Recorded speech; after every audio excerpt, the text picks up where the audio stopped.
What night was Baba Booey on the Jimmy Kimmel Show? Thursday night. Thursday night, I fell asleep. I woke up Friday morning. Beth was staring at me in bed and just said, "I've been waiting all night for you to wake up." She got woke. She wanted to watch Gary? Well, no, the dog woke her up or something, or the cat, one of the cats, and she got up and she leaves the TV on in the room for the cat because the cat likes it. Don't ask. So she walks by, and I guess the TiVo was taping Gary on Kimmel, so she ended up watching it live. Oh, and she was just beside herself. She said, "You're not going to believe what happened on Jimmy. Did you see it?" Yes, I did. She goes, "You're just not going to believe what happened. You have to watch it. You have to watch it." I said, "What happened?" She goes, "Oh, my God. It's the greatest thing ever." I said, "What could it be?" What did Gary do? Well, for those of you who didn't see it, Gary went out on Jimmy Kimmel. Jimmy did an interview with him. And then he said to Gary, he played the tape of Gary throwing this pitch at Citi Field when Gary threw the ball at the Mets game, at the opening of the Mets game. And, that's like Gary's nightmare because he threw a horrible pitch. The most, let's say, it was awful. The most feminine pitch ever. Yeah, it was awful. And so Jimmy throws him a baseball glove and goes, "We measured and taped it out, and you, come on, I believe in redemption. Redeem yourself." So Gary goes, "Oh, I don't want to throw that, Jimmy." And it didn't look set up at all because Gary stayed in the chair a long time. He really didn't want to do it. Gary thought about it, and I guess, he had to think about it like for a few seconds. He looked dumbfounded, and then he went over, and he pitched so bad. It was the same pitch. I mean, it's how Gary throws. On the third pitch, he tried. He threw horribly. Jimmy said, "Try again." It was like toward the end of the show. "Try again." Gary throws again. A little less worse than the first time, but pretty bad. He says, "Try again." The third time, he hits a woman square in the head with the ball. Yeah, but the ball always has that it like goes off. And it's just the way he throws. Now, I got to tell you, like a million thoughts went through my head. I mean, Beth and I have been discussing it all weekend.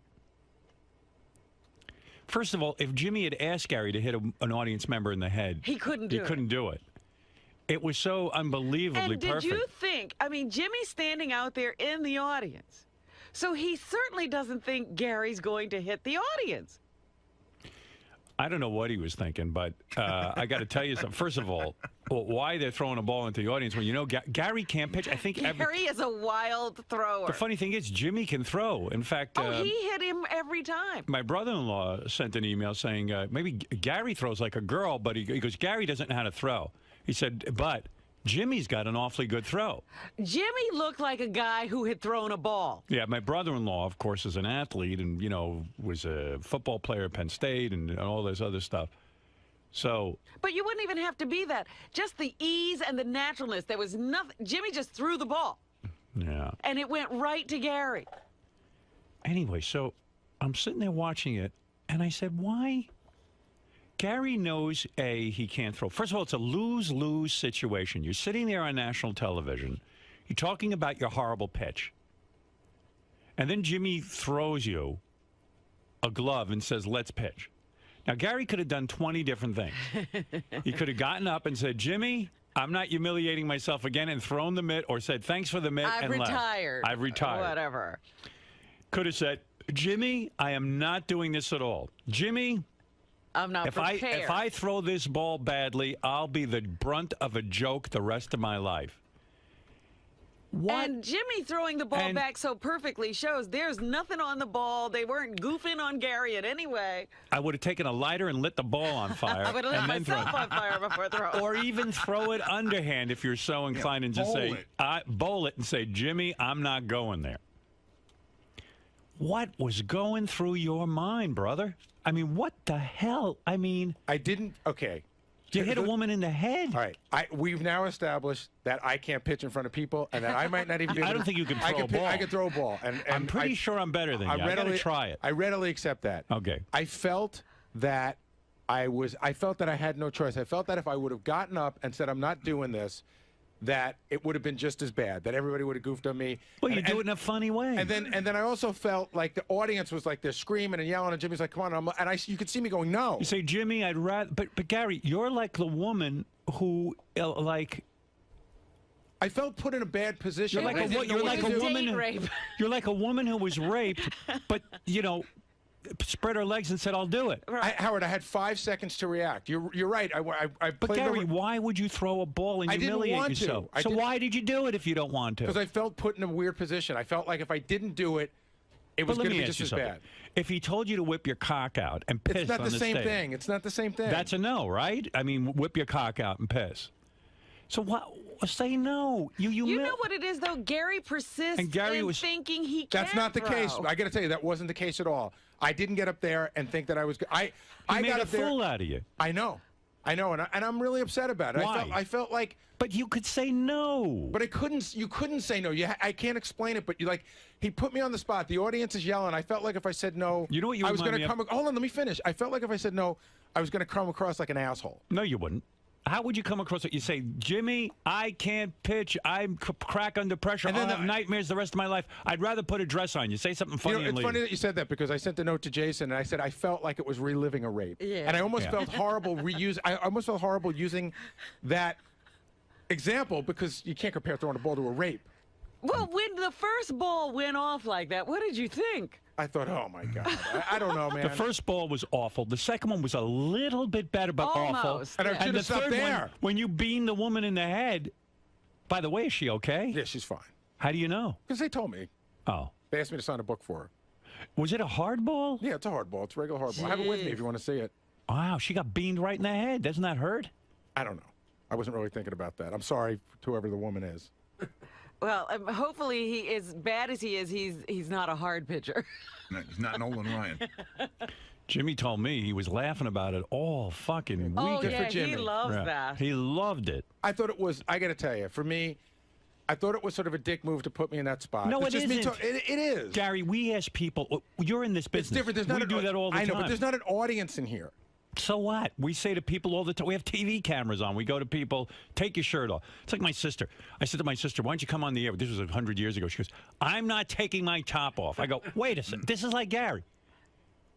Somebody tells you to do something, you just Doesn't don't mean you have do to it. do it. That's like, you know. But I felt for Gary because Jimmy took out the gloves and walked around the desk and walked to that position almost. Right, I didn't even... Like, it's going to happen. Right. And here's Foregone the thing. conclusion. I know Gary gets really upset by this because he wants, he's a baseball coach for the kids. And a and- fan. hold on. And he's a Huge fan, and he's always talking about he was even on his interview talking about he's an athlete and he came from football practice. And, he's always telling Jason he throws like a girl and this one. Dude, you cannot throw a fucking ball to save your life. We've established that. What happened? I don't know what happened. Were you ever able to throw a ball? Yes, I was. There was a time You know when I about could. following through, right? Like Yeah, I'm not an athlete, but I know that when I throw, because like my brother-in-laws come over and I got to throw a football, I got to this. I just follow through. Your hand guides the ball. Howard, I got it. And if you look in the book, it says like I can't even wrap my head around it anymore. What made you think you could throw the ball that you would do? Like, let me ask This you time, something. this was if not Jimmy my idea. Kimmel said to me, Howard, I want you to do a jackass type stunt. I want you to, right now, light yourself on fire and flip over. I would say, Jimmy, you do it. I can't do it. It's not the same. I can't All explain right. it. If Jimmy said to me, Howard, I want you to do 5 minutes of stand-up comedy, I'd say, Jimmy, I can't do it. I don't do that thing. I don't do stand-up. I admire anyone who does it. It's not my thing. But Gary sits there and establishes that he does throw with his boys and he can do this. And so Jimmy says, I believe in redemption. Let's go out here and show people that you can do it. I think And then that you what say happened. no. Oh, hold on. I think that what happened was Jimmy's greatest hope. I don't think You Jimmy came said, through for Jimmy. I don't think Jimmy said, let's do this, and Gary will redeem himself. I think he said, I hope that exactly what happened happened. It was unbelievable. I couldn't believe it. I thought, this isn't possible. Didn't sleep the whole night. Oh, Wow, were you pissed? I was too humiliated to be pissed. I got more pissed the next day. Did you say something to Jimmy? Well, after what happens after the appearance? Well, here's what happens. We're standing on stage. Everybody's clapping. He's got his arm around me. And I said, Jimmy. Does he say anything? I said to Jimmy, I go, that's exactly what I didn't want to do. I probably said that on the wrap-up show. So don't do it. And so, but I didn't want to be put in that position. You know, I didn't even want to be put in that. Hold on, let me. You're a witty guy. You're a bright guy. You got an IQ of 121. You turn to a guy, a million what? You take the ball in the glove and you run out off the stage and say, "No way, goodbye." So, I mean, it's funny. So he said to me, "What are you doing there?" He said something. He goes, "I just sold 1 million books for you."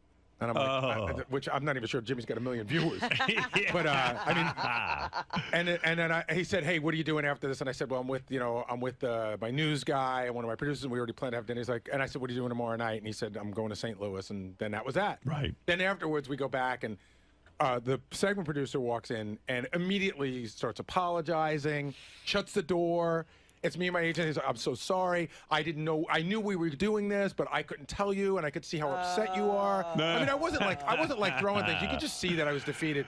Then the co-executive producer comes in, and they're like, listen, you always get yourself into trouble. I'm sitting there in this surreal situation, being told by an executive producer the bullshit that I've told people to make them feel better. Right. And I'm sitting there and I'm going, bullshit, bullshit, bullshit, more bullshit, bullshit, because I've been there. And I know the lies you have to tell to make somebody feel better. Boy, I sat there all weekend dumbfounded that you took part in that. Like, I said, boy, Gary got just bamboozled and just, dude, don't do anything you don't want to do. It's the same thing as like a girl taking her top off and then says, "I don't want to do it." But here's a difference too. It was like, I bet you if it were anyone else but Jimmy, I wouldn't have done it. But it was like Jimmy. It was like our friend. It's like our guy. Our friend. He's our friend. Okay. Well, it's like so if a friend asks you to do something you don't want to do, I think on some level, Robin's right. You wanted to do it. You wanted to prove you think you could throw it. I didn't, and I walked out there thinking I can say no to this right now. But it just he's sitting down, and the audience is cheering, and I felt like and you made a fool out of yourself. Yeah, it was a lose-lose situation. First of all, well, it could have been a win situation. No, it couldn't. Let's say you threw the ball. Then everyone would have said, "Oh, come on! It was much easier. You weren't at Citi Field. It probably didn't measure." You're not on the same under the same kind of pressure. Right. Yeah. Listen, it's a lose situation. If you fuck it up, you look like a fucking bullshit artist. That you're a coach. You coach the baseball. So here I am now, Monday morning. Now, what about your boys? Pitching? Did your boys see it? Lucas saw it, and he said he thought that he without prompting or anything, he said, "I think that was mean of Jimmy to do to you." Oh, you're and no, but that's how he feels. And Jackson, well, Beth, by the end of the weekend, started to feel bad for you. But I mean, I'm telling you, I do feel bad for him. Why did he do it? Here's how I feel, Howard. Why? Hold on. Here's how I feel. I can't believe why he did it. I looked at it and I went, Mary must be filing papers right now. I'm sitting and going, why would he partake in that? If I'm on Letterman, if I'm on Leno, if I'm this, and they tell me to do something, fuck you. Well, you're stronger than me. You're very strong. You've got a great job. You're in the industry. You got your own book out. It ruined, for me, it just ruined the whole weekend. Cue up those pictures I got. Do you have it on Howard TV? Oh, here we go. Here's Gary. Of course they do. Of course they do. Oh, yeah, I got it. Have you seen it? Yeah. Oh, my God. One more time. Barry, one more time. Oh. Yeah, you notice how natural Jimmy is? Yeah. And then how awkward They should have stopped there. One more. Come on, guys. Should have stopped already. They'd say, I give up. Oh. See? The third one's the best. He wiped throws out the glove at Jimmy. He wiped out the whole audience. Then he's able to hit Jimmy. Yeah, that you were able to do. You asked to pitch the third one. I didn't. He did. He threw it back. No, I didn't. You go, let me do it one more time. I did not. I did. You're hearing things. I don't know. Trust me when I tell you I didn't say that. Out of you. And I'll tell you something. Here's what I kept thinking about all weekend. They call you Baba Booey. Holy smokies. Oh, this is so sad. Never. I mean, listen, it's like I've already been raped. I know what it feels like. You know what I mean? Jimmy took away your whole. He came out there so cocky. He was a New York Times best-selling author. He was feeling so good about himself. Was I cocky? Look, let me ask you a question. What's wrong? What's? You were confident. You were feeling good. I thought I was great on the couch. I thought I was doing really well. You did a great job. And I'll tell you something else too. Like I was. Can I just get one thought out, yes, please? Yes. So I was thinking about like, okay, after I did Letterman, right? I come in the next morning. Can I just get a fucking thought out? Give me my fucking 30 seconds. You're the best. You're the best. Oh my God! I love you. You're the best. I don't know what the fuck. And he flew all the way to Los Angeles for that drubbing. Ay, ay, ay, ay, ay. This pitch. With this pitching, it's becoming your whole thing. I don't want it to be. Where are you going to go next and pitch? Nowhere. Yeah, I told you. It's over. I'm not pitching for you. I'm not pitching for Sal. I never asked you to pitch. I'm not pitching for Jason. You can all go fuck yourselves. All of you. Not you. Well, yeah, you. Anybody who asked me, go fuck themselves. What did I do? What did I do? Nothing. What did I tell you when you went to Citi Field to pitch? I go, Gary, why would you do it? I got it. Let your son go do it. It's a lose-lose. And just because Jimmy, it was like a Klan rally, and you didn't want to lynch a black man, but you were like, well, everyone's lynching the black guy. I'll go for it. I mean, don't go along with everything everyone tells you to do. You gotta stick up for yourself. I didn't. I didn't stick up for myself. I just didn't. You lost your mind. On some level, you thought you could do it. I didn't. No, you did. I did. You wouldn't have done it otherwise. Look, I got a small dick. If Letterman tells me to whip my dick out, I don't do it. I don't want anyone to see it. But that could be a factor. If you know you can't do that pitch, you don't do it to humiliate yourself. You thought you could do it, and you can't. You took another shot at it. I didn't, and I didn't want to. You know, you're like the guy at the carnival. I didn't want to. You're like the guy at the carnival. He goes, sir, buy for another $1, 3 more. You knock down the milk bottles, you get a stuffed animal. The guy's $5,000 in. He's still trying to get that stuffed animal. Give up on it. You can't throw. Right. Can I just say something? There is no way to redeem that pitch. Right. Can I just say something and then just leave? Okay. May if I? You're right. I hear. I guess wait I can. No, you can. You'll get to it. You know what? I'm just leaving. No. Tell me. I don't want to stay. Look, you stayed for Jimmy. You pitched for Jimmy. Yeah, for Jimmy, you'll do anything. For me, you won't even talk. You're gonna go. You're on Jimmy Fallon, let's say. You're going on there. Yeah. What if Jimmy wants you to eat your own feces? I'll do it. You will. Yeah. Well, that's crazy. Of course, I won't do that. All right. That's funny though. All right. Now tell me what you were going to say.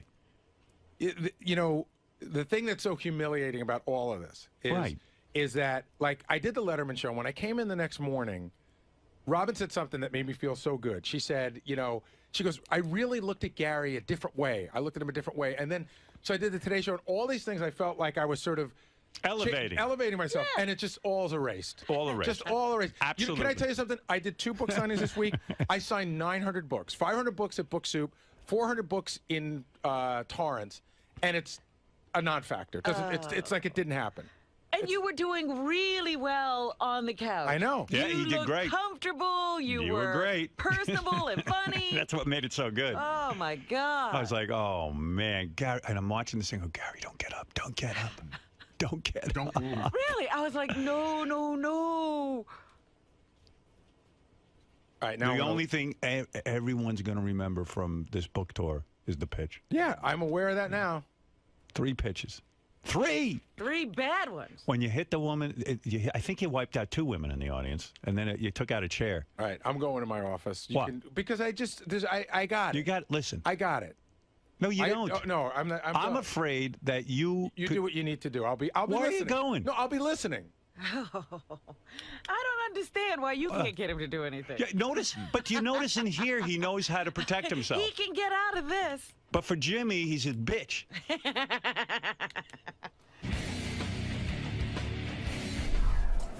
Gare. Yes. So, you know, obviously a lot was said about you feel sandbagged by Jimmy. You feel as though, you know, you weren't prepared for this. He hit you over the, you know, he blindsided you. Is your relationship with him done? I mean, at this point... No, it's not done. I mean, listen, I like Jimmy, and I'm going to deal with him on 100 levels in the future.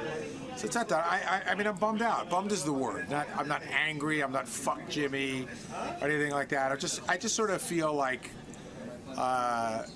you know, like that whole rap I was doing, like, you know, people see the way Howard treat me, and everybody thinks that's the way. And I think Jimmy falls in that category. Like, oh, Gary's a goofball, so I'll just treat him like a goofball. And a lot was made about the fact that, you know, in the past you've had to do this to some people. You've had to like feed information that sort of surprised people or put them on their. I mean, I don't think it's the same. I think the bigger comparison would be when if Howard wanted to do something, and I knew about it but couldn't tell the person.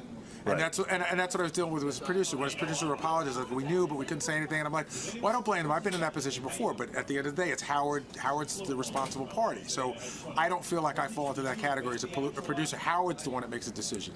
Well, and another aspect of this whole situation is that you've talked about how this has detracted you from your point, which is to portray your book and to talk about your life. Sort of elevate my image a tiny bit because it's so low. So if it's here, I'm not allowed to bring it up to here. I guess I got too high, and the powers that be said it needed to be pulled down a notch. Well, I was going to say, what can be done now to repair this, to sort of go on with your book tour? Because you have. Well, I'm going to go on my book tour, and it's not like it's ruining the book tour. You know, people bring it up, and you know, like everything else, as time goes on, it'll come up a little bit less, and that'll be that. I mean, listen, I'm continuing with the tour. I'm halfway through it now. And on the bright side, this is probably going to end up selling you a lot more books. We'll see. All right, man. Thanks. Where's Jimmy? He's got to call in. Where is he? Gary. He's still laughing. Go get me Jimmy Kimmel on the phone. And Jimmy he's cruel. He will laugh at your misery. It was crazy. I'm watching this fucking thing. I bet you he couldn't get through dinner. He was laughing so hard. I'm going, why did this guy? I mean, I will forever ask myself why he did this. I mean. But to have the exact same thing happen. I didn't think he could do it 3 times. Ryan, you're on the air in Baltimore. Hey now, guys. Dude, I've been waiting since Thursday night to fucking call in and laugh at Baba Booey. So can you make sure he's listening right now so I can laugh at him right to his face? I already did. Okay. I'm going to laugh really, really hard right now. You ready, Baba Booey? Oh. Yes, Bobo. Hey, how you doing there now? Hey, did they take that woman out on the stretcher or what?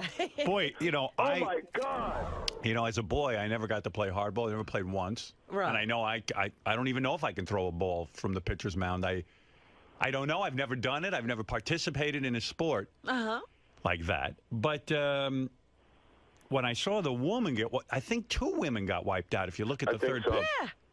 But Howard, I just want to say how I said that's a hard ball. I would be very scared to get hit in the head by a hard And ball. I don't know, after seeing Gary's pitch, isn't it kind of reckless to stand in the audience? Robin, you'd probably know more about pitching than I do. Where does he go wrong? In other words, he winds up, but I don't. Well, it's exactly what you say. He stops the throw right at the top. Let me see. he missed the target 3 times. Let me watch his wind up. See, at the top, he lets the ball go. Oh, 2 women. See, you know what saved that woman? She had her hands over her. Oh, he got her on the back of the head. Ugh. The hands didn't save her. Look, perfect. And it comes right out of the top of his hand, off the fingertips. Actually, it comes out of the side of his hand. You think it's rolling off the side? It was the same ball action that it was at Chase Stadium or Citi Field. Robin, would you be willing to teach Gary to throw? I mean, seriously. You're right, Fred. It's coming off the side. For some reason, I remember that. Why don't you, if you're a nice person, I can't take him throw. He throws the way I do. I know I can't throw. Why doesn't he know he can't throw? But you know how to throw. But why doesn't he know he can't do it? I know I can't do it. No mechanics. I love Gary. He's got no mechanics. He's no mechanic. I'm no mechanic, both. I know he's upset with me for laughing. I saw he got upset. But I feel bad for him, man. it was a funny bit. Under the bus. Well, What do you think? I think Gary threw himself under the bus. You can't be a part of anything unless you are a participant. In other words, all he had to do, I would have run out of there. I would have said, no way, and run off. I can't do this I think again. Gary thought he was going to hand him the glove. Like, oh, here's a glove, here's a token. You know. He could have walked over, give Jimmy a kiss, and left. You know, Bobo's right. I thought he was handing me a glove like it's some sort of. I thought it was some sort of weird token. By the way, you could have even said, hey, thanks for the glove, and then left. I never got a gift before on a talk show. We should start giving away baseball gloves. Well, you know what? You're absolutely right. He could have taken the glove and put it right down on the floor immediately. I don't handle those things anymore. But you can't be, you see, Gary, you can't be mad at Jimmy. Jimmy didn't throw you under the bus. Jimmy gave you a bus, and you threw yourself under it. Let's say it's a little bit of both. I mean, I could have said no, but I really, again, I had seconds to react, and I realized it's the wrong reaction, and you've done this a lot more than I have, and you're more skilled at it than I am. No. And I just know when I can't do something. It was a split-second decision, and I made the wrong decision. But I don't know why I had to be put in that position in the first place. Because he knew it would be gold. I'm actually surprised that Letterman didn't do that. Yeah, he's kicking. Letterman don't like getting out of that chair. Jimmy's a little younger. Hey, Gary, can you put a dildo in your ass on the show today? Sure, get me 5. Get him 5 before he has time to think about it. I realized the trick with Gary He is only has 5 seconds. He can't make the right decision. I think you have to have a live audience to get Gary to do stuff. All right, let's bring in a bunch of people and see what we can make him do. So after the appearance, you didn't see Jimmy at all? No, just the producers. And then, how long did you stand around there all bummed out? We left pretty quickly. And Jimmy didn't call you over the weekend? No, not a word. Wow. His other co-executive producer sent me a note Saturday night. I responded to it last night, and she just sent me back a note today, which is more... What was the note? That she sent me or that I sent her? That she sent you. Yeah, what were the notes back and forth? It was something to the effect of, I understand you're upset, that you left upset. You know, we love you, and we really want the book to do well. We never meant you any harm. And the co-executive producer, by the way, Howard, is somebody that I really like. She was at your wedding. Right, I know what you mean. And so I sent the note back last night. I was like, listen, pretty much saying the things that you said. Like, I felt painted into a corner. I know I shouldn't have done it. I did all these other shows. Nobody sort of sprung that on me. That the only thing that will be remembered from this whole weekend and this whole book tour is this pitch, when I should be celebrating the fact that, I'm number 6 on the list and all that stuff. And I said, I just feel sort of blindsided. And she sent me back a note today saying, the pitch is on the back cover of your book, and we were never told not to discuss it. And my point is, I didn't say we couldn't discuss it. I just didn't think I was going to be asked to do it again. If anybody read the chapter, even you probably haven't read it. If anybody read the chapter, they would know that's the last thing I want to do. Then don't do it. But if you ask him, he'll do it. No, if we ask him, he won't do it. Anyone else will do it for. Hey, Howard, you can see how upset Gary was because he threw the glove at Jimmy. Did you see that? Yeah. Yeah. It's true that. Hey, Scott DePace, you have a little bit higher IQ than Gary. Would you? I mean, how do you explain How would this? you handle it? Howard, I'm staying out of this one. Why? But you have a similar IQ. I mean, you beat Gary by 1 point, and you have a high intelligence. Why do you have to stay out of this? Yeah, why do you have to stay out? I've done enough to piss Gary off. Well, did you see it live, or did you hear it? I did. I was kind of drunk as well, so. Oh, he must have had fun. I laughed pretty hard. Oh, man. Oh. Did you stay up to watch it? I was playing a video game, and then I turned the video game off, and suddenly it was on. It was like it happened by chance. It was Right. unbelievable. It was on ABC. Yeah. And then when he hit that woman in the head, oh my. Oh. You think? Hey, Howard, you think Jimmy would have used like a sponge ball, knowing Gary can't throw that good? Yeah, I know. Well, that's what I'm saying. It's kind of reckless seeing Gary he used pitch. a hard ball. Come on, Jimmy. I think Jimmy thought he could do it. Why do you, Scott DePace? Why do you think Gary would do that though? Like, in other words, Why he would pitch that bad, or why he? why would he partake in it? Why would he participate? I think he just thought that he would be able to do it well. So That's what I think. I'll prove him right and do it. But it's got to be hard to throw in a sport coat. That's the problem. Well, he could have taken on. I mean, he could have given it a real try. I don't know what happened there. You're a pretty good athlete. You can throw a ball, right? Oh my God, I could do that blindfolded. Would you help Gary learn how to throw? I would love to, yeah. Would you? Maybe that'd be a way you guys mend your relationship, where you take Gary out to a field like he's your son and teach him how to throw a ball. I'm teaching my kids right now, so Gary, I can teach him. Would you like to go with Scott and the boys? Kids. I don't want to go out having nothing to do with Scott. I just don't want to be involved anymore. But if he could teach you how to pitch, do you think it would be something worthwhile? I don't even think I want to learn anymore.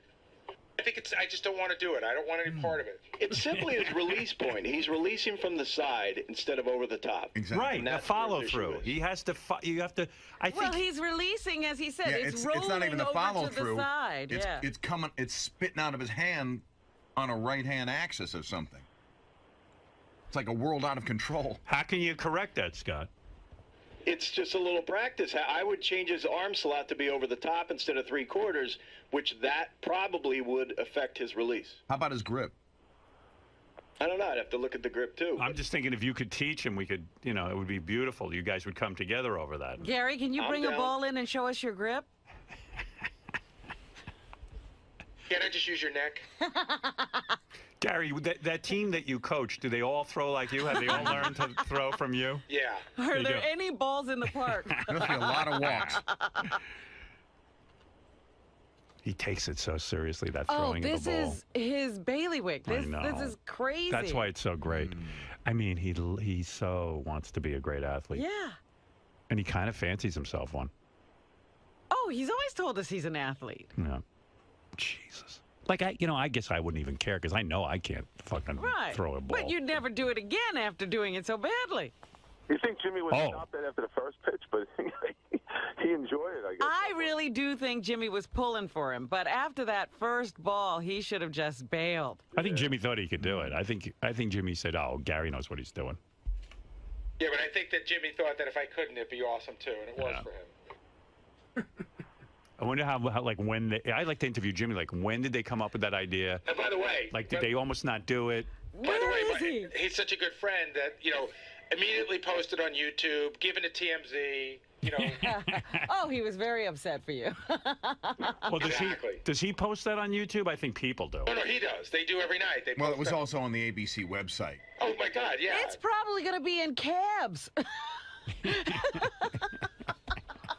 know how they have those little screens in cabs and Hi, Jimmy this is does? Jimmy Kimmel. So did that ruin your whole weekend in L.A.? Like, were you... Oh, my God, Howard. Yes. I mean, like I said, I barely slept that night. And then I got up the next day and I had a full day of interviews. I started interviews at 8 o'clock. I liked the interview on Jillian Barbery's show. I thought that was good. I thought all three of them were good with you. Yeah, they were really big fans and stuff. And then they didn't talk over each other. It was really good. And then I just went from to Jillian Barbery. I did one at Fox Sports. I did an hour with Adam Carolla, his podcast, which is great. He's got a great setup. Did Carolla ask you about that? Didn't even bring it up. Wow. I mean, we spoke for an hour, and I was waiting for it to come up. I was fully expected it to come up. We just went off into different areas. But Adam's got a great setup. He's got a garage with a studio in it, and that was great. I went to the. It's at his house? No, it's just it's like a warehouse. It's there's a studio in there, but then it's also like a garage, like where they fix up sports cars and stuff. Huh. It's like a man's playhouse. Right. And then I did more interviews. Then I went to Book Soup. There were like 500 people. The line was around the block. It was incredible. Does everyone like kind of? You bring that up again? Yeah, like at the book signing. Yeah, well, it's just like probably. Well, I'm not even gonna say, but yeah. I mean, it wasn't. What aren't you gonna say? It wasn't the focal point of everything, but yeah, it came up, and then a lot of people wanted me to sign baseballs. Which I'm actually not doing. Less about I don't care about signing a baseball, but the lines are so long, and signing a baseball takes so long that they're just like, we're just signing books because it was just too many people. But yeah, there were probably about a dozen people who had baseballs. And Jillian was there hosting the event for you, right? She did a great job, and Jeff Probst came out, Mark McGrath, Nancy Sinatra. It was like it was a lot of fun. It was wow. It was like. Had that not happened, I should be coming back and talking about everything but this. It ruined everything. It did. It ruined it. I don't know how else. I mean, I can't deny it. Wow. It was this triumphant weekend in L.A. It's like the knockout punch came at the top of it. Right. Oh, we got to get Jimmy on the phone at some point. We got to talk to him. We got to see what he was thinking and what happened when he saw what you got to say that he was so relaxed prior to that, Howard. Yeah, he was loose as a goose. Yeah. That meter was on zero. I didn't calculate it. He didn't see this coming at all. Here's a note. Gary's first Twitter after the pitch. I guess I just can't throw in front of an audience. He's still in denial that he can't throw. He can't throw. Yeah, period. I'm not in denial. Yeah, you can't throw, dude. It has nothing to do with the audience. I'm not in denial. Hey, Gary, I love you, man, but it's too late in life to learn now. You got to learn early. No, he could learn. DePace could teach him. It's hard. All right, thank you, Bobo. Captain Jenks, you're on the air. Hey, good morning, Howard. There's a big article in today's Philadelphia Daily News about Gary throwing the pitch on Jimmy Kimmel the other night. No. Yeah, and you know what? It even quotes Gary as saying that when asked, the reporter apparently asked him if he would ever throw a pitch again, and he said he would consider it under the right circumstances. No. Gary. What circumstances would you throw another pitch? The truth? Yeah. Some people had approached me about doing a reality show. What? Like doing A reality show about throwing a pitch? Yeah, are you like, you know how what's his name? What's the basketball player? Shaq. No, Charles Barkley. Yeah. Charles Barkley did a Right, a challenge. No, he did a thing where he has like the world's worst golf swing. And so for the golf challenge, they tried to fix it. So there was a talk about maybe doing a thing where, you know, a professional pitcher comes and works with me, and the end result is I go back to Citi Field, do it again. So like that was in. So you're not that embarrassed, right? You're willing to do that. Well, if I felt I work with somebody and I felt confident enough to do it again, I would. But part of the show. He ain't giving up. I told you. No. Part of the show could have been. Hold on, listen. Part of the show could have been that I didn't feel I could do it. That would have been it. I would have never gone and done it again. He Baba Booeyed the whole situation. I know. And he's telling Jimmy, I'm not a Baba Booey, I'm the Baba Booey. Right, because a Baba Booey is insulting. Yeah. Did you see it, Fred? Did you watch it? Yes, I did. What do you think of this? Of the pitch? Of everything. Oh, like, why did he do it? I know. Like, up until the pitch, Gary was doing terrifically. Yeah, home run. I mean, it's almost like, you know, this was the moment that he'd been grooming himself for years. He was articulate. He was funny. He ain't that he was upset. Endearing. He's eating his breakfast. Hey, you didn't stop him from eating. No. What's that you put on the eggs, Gary? The sauce of some kind. A little bit of guacamole.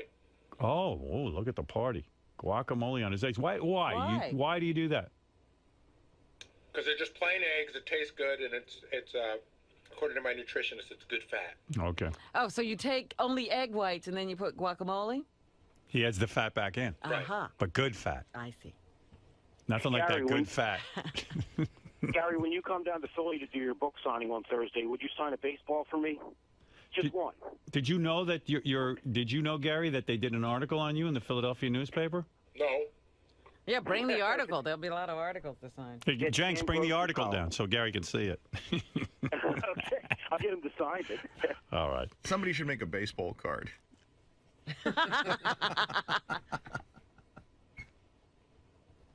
Hey, Mike. Mike? Hey now, Howard. Hey now. Hey, that was a real baseball, right, Gary? Yes, it was. That was another question people asked me. Jimmy told me it was a practice ball. That's a baseball. I mean, it's a baseball. It's. I'm not going to blame it on the baseball. Well, you could see how easy the ball was to throw when Jimmy threw it. Hey, he threw it straight back, like right on a rope. I mean, why don't you just have Jimmy work with you? Waste your time getting all these pros involved. I think Gary's done with Jimmy.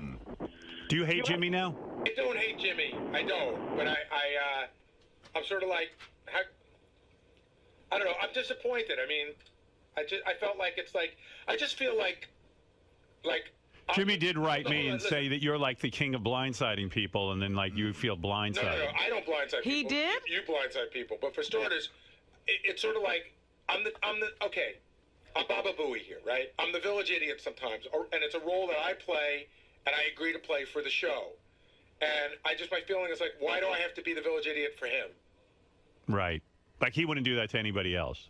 It's just like I do that here. It's like just fucking cut me a break, man. But Gary, it was playful. I mean, it wasn't like you could have said in a playful way, Jimmy. Like what? Remember that show? You used to go, homie, don't do that. Again, I think homie don't play that. Homie don't play that. There you go. See, Robin loves that bit. You know what I mean? You could playfully decline. It'd be interesting if they pulled the camera back and see there was a gun on Gary. Then I'd understand. But what did you say Jimmy tweeted? No, Jimmy didn't tweet. He just wrote me an email. Oh, he did? Yeah, he said, you have to watch the show. So he wrote you. He didn't. He wrote me, yes. Oh, my God. So he was already goofing.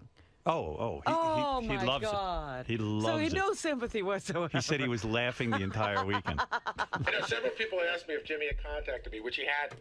He contacted me. He told Howard, make sure to watch. And that to me is sort of douchey. Sort of like, even if like he doesn't have to apologize, but he just say, hey, man, I didn't think you'd take it so hard. I was just doing a joke or whatever. But to call you and gloat. He didn't call me. Wait, I'll tell you what he wrote. Because to contact you and gloat just makes me think a little less of him. I'll tell you what he wrote. Let me see if I can find it. I don't know. He liked it. Listen, Gary. Of course he liked it. I did him a favor. I know, but I don't know why you did it. I just don't understand. It's not like you're a beginner. Makes you feel any better? Jimmy had to be in St. Louis at a wedding on his birthday weekend, so. You feel better now? Oh, my God, it's almost the same thing. Yeah. Let's see. Here, Jimmy goes, wait until you see what happened tonight. That was waiting for me when I woke up. That's what he wrote. Wait until you see what happened tonight. I couldn't wait. Oh, so he was already like, I got a gem. And Jimmy was like, Gary was unhappy, felt blindsided, and sandbagged, which is kind of hilarious coming from the world's greatest sandbagger. He hit a woman right in the head. Oh.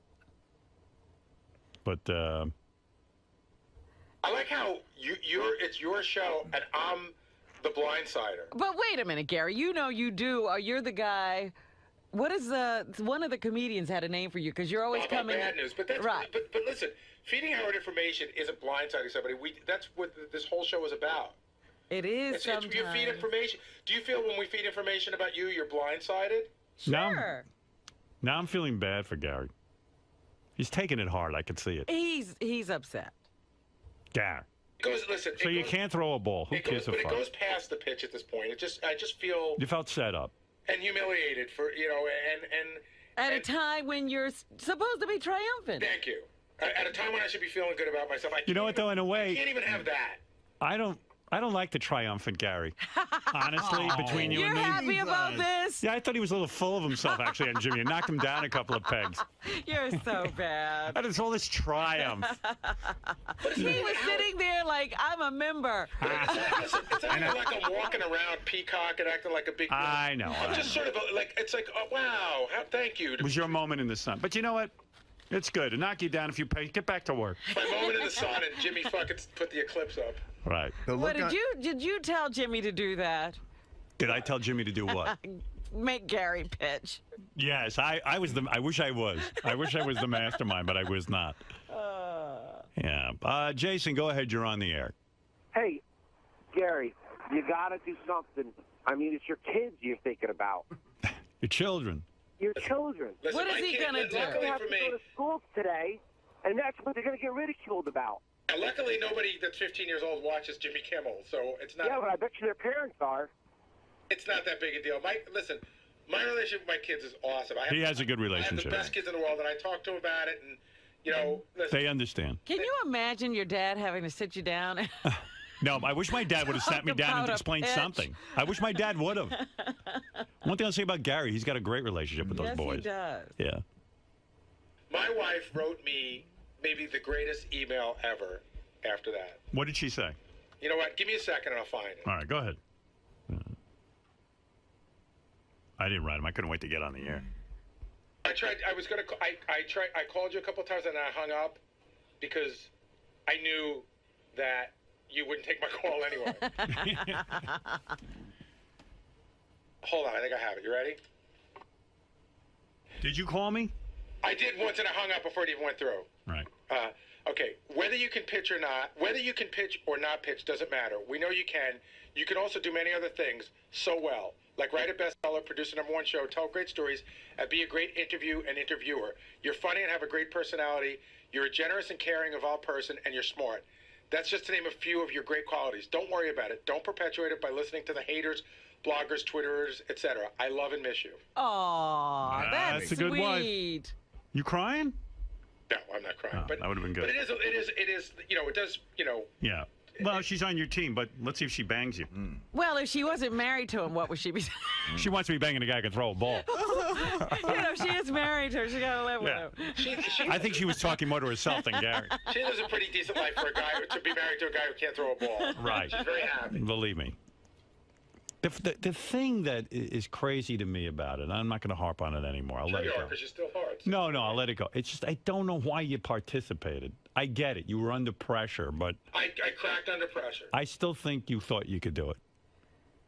I think somewhere in his mind he didn't think it could ever go as badly as it already had. Because if he knew he couldn't do it, he wouldn't have done it. That's a better explanation than Baba just gave. Steve, go ahead. You're on the air. Hey now. Hey now.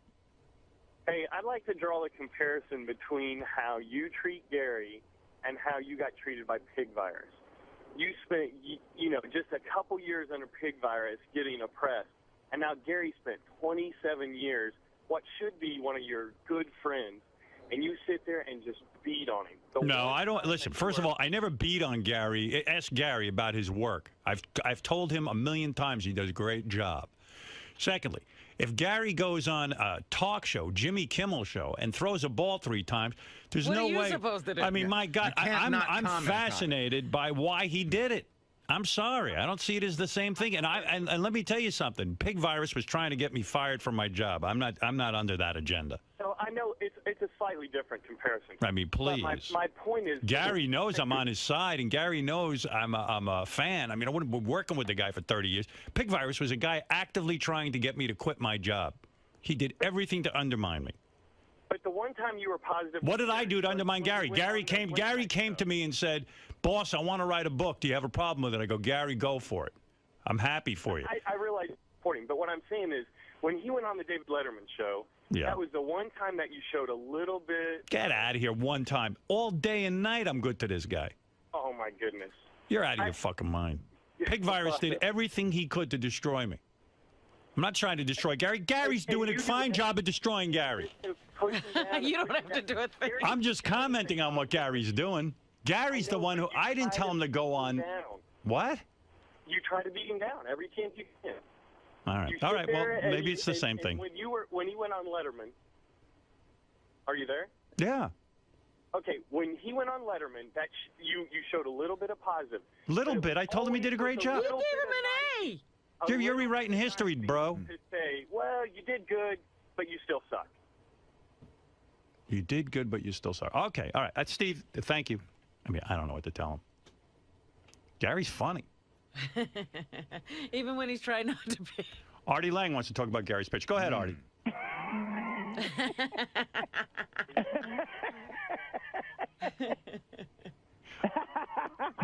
Did you see it live? Yes. Oh, and what did you think?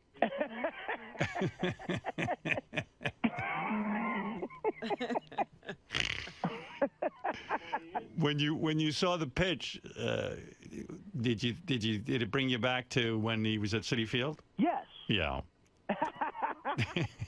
Did you feel bad for Gary?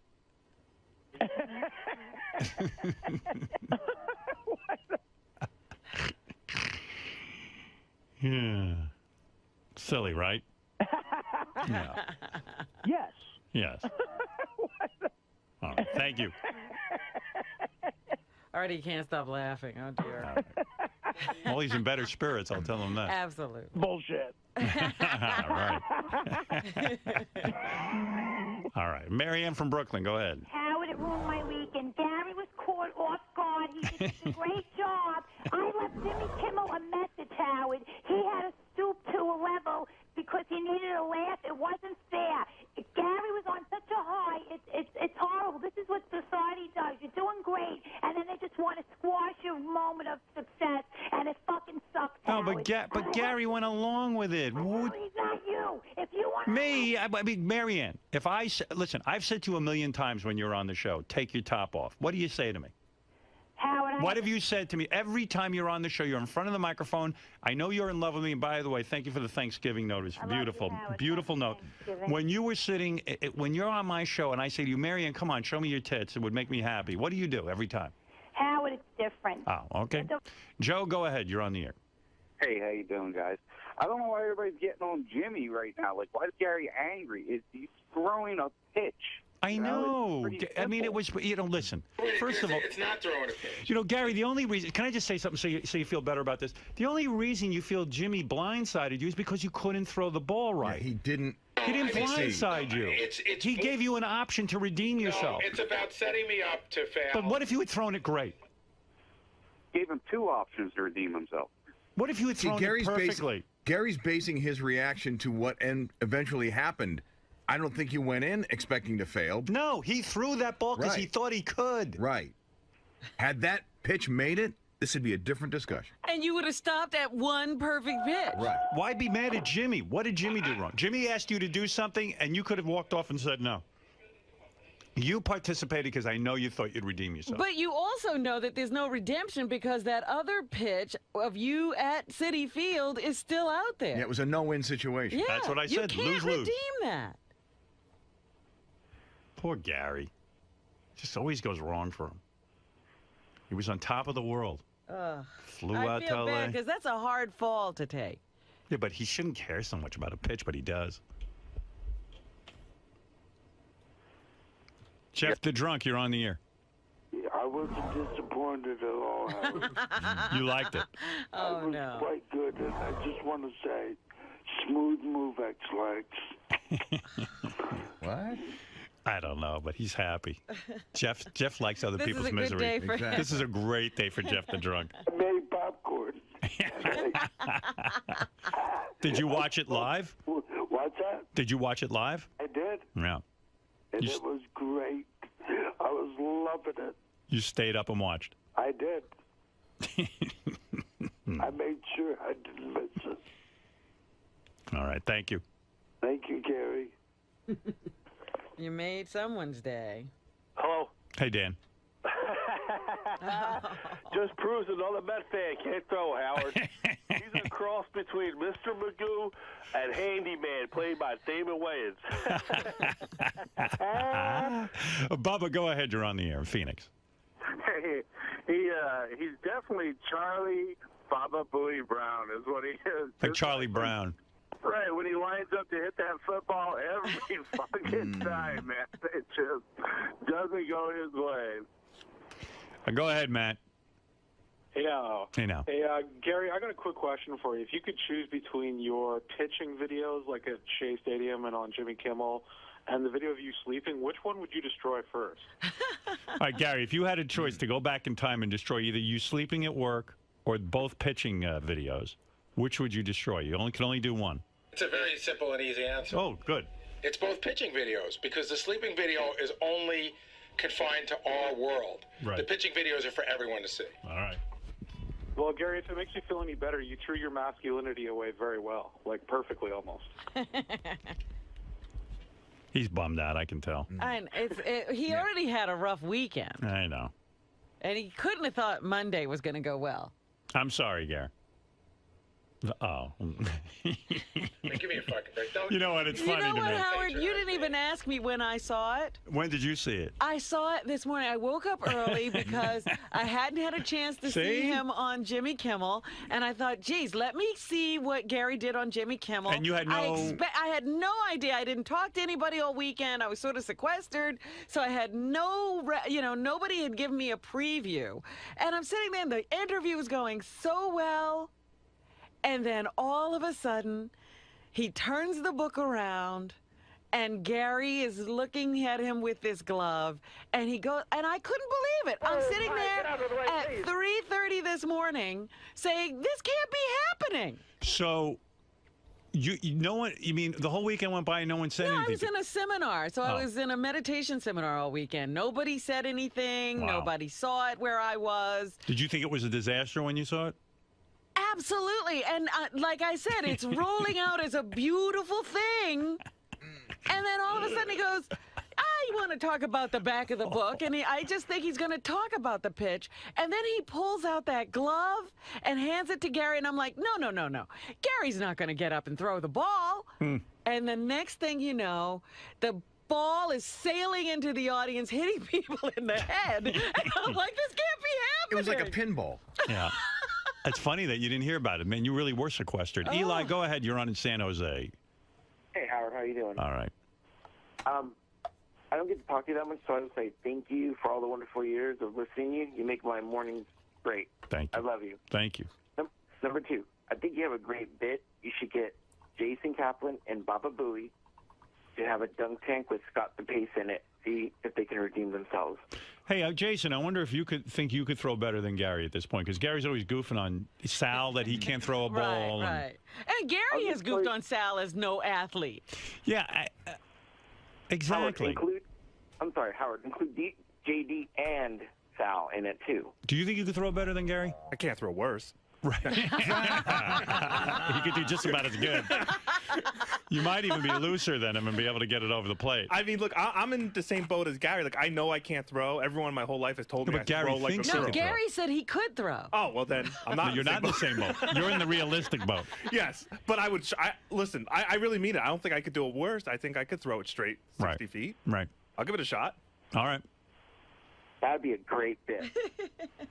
Don't you think, Howard? Yeah. I mean, imagine like Jason's a better pitcher than Gary. Oh, after he's been told that he's the worst athlete in the group. Yeah. Sal, Gary always relentlessly goofs on you for throwing like a girl. Right. I think I could whip his ass now. Yeah. No doubt about it. You could probably get it over the plate. No, and you know what? He has absolutely no confidence left. Right. He's a beaten, withered little bitch. I would love to go head-to-head with him and throw a ball. I think I could beat him. I mean, Jason played backup right field in Little League. That's like a thalidomide baby can throw better than Gary. Jason's thinking he could beat him now. No I'm doubt. Cliff Lee. Backup right field. What's the stake going to be, though? That's the best part. I don't know yet, Eli. Thank you, though. All right. Gary, you up for it? You want to go up against Sal? Shop closed. Oh, boy. For us, Sal is closed. Let me Shop is translate. closed for everyone. I'll get Jimmy to do it. Okay. Jimmy will convince Gary to do it. He seems to have the magic touch with Gary. Hey, Gary, do this. You know what you didn't do? You didn't have the ball and the glove ready. Right. Gary, I got a ball and a glove. Come on. He doesn't seem to be able to resist that. Wipe the guacamole off your fingers and throw that ball, Gary. Come on. Maybe he had guacamole on his fingers that Bring it night. on, guys. Pile it on. It's all good. If we had a live audience, Gary would do it. I'm telling you. No, he can't do it in front of an I audience. just want to say that it's easy to say now, but it was a split-second decision. Clearly the wrong one. Right. But it's not so easy. It's easy When to you're caught up in the moment. It is, Howard. I know that you're different. No. You're different. No. You are. You're different. I'm not different. You have more confidence than I do. No, I got to tell you the truth, Gary, and I'll go to my grave saying this. It isn't confidence. Believe me, I don't have confidence. What it is when I know I can't do something, I don't do it.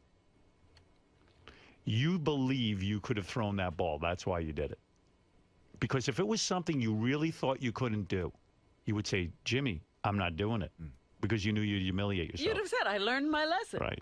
You thought you could do it. And I know I'm right, and I'll go to my grave saying it. Because I know... Go to your grave. Right now? He'd like you to go right now. But seriously, Gary, think about it. There's nothing... there's no way on live television you would partake in anything if you knew you couldn't do it. I'm telling you. I don't care what pressure was on you. If there were 10 million screaming people, Gary, do it, do it, do it, do it.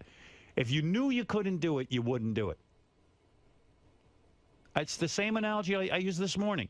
If someone says to you, whip your cock out on national TV, you go, no, I can't do that. What was he thinking when he threw the second ball? Yeah, why'd you throw the second one? I figured it can't be worse than the first. You see what I mean? But you really wanted to get it right. Now, why'd you throw... Of course you will. If I'm going to do it, I mean, if I was going to do it, I want to get it. I wasn't... If Jimmy said to you, Gary, go out and juggle, and you'd say, no, I don't know how. So the third time, you're just sure. Now I've got it. I've got the feel. I've got everything. I'm see what I'm almost saying? there, and now I'm going to get it right. If I was a psychiatrist, I'd say to you, but Gary, you must have on some level thought you could do it. Because when you... And I'm just saying, don't put me in that spot. I got what you're saying. I got that. I'm the one who stood up. I get that. Right. But don't put me in that spot. Don't put me on the spot.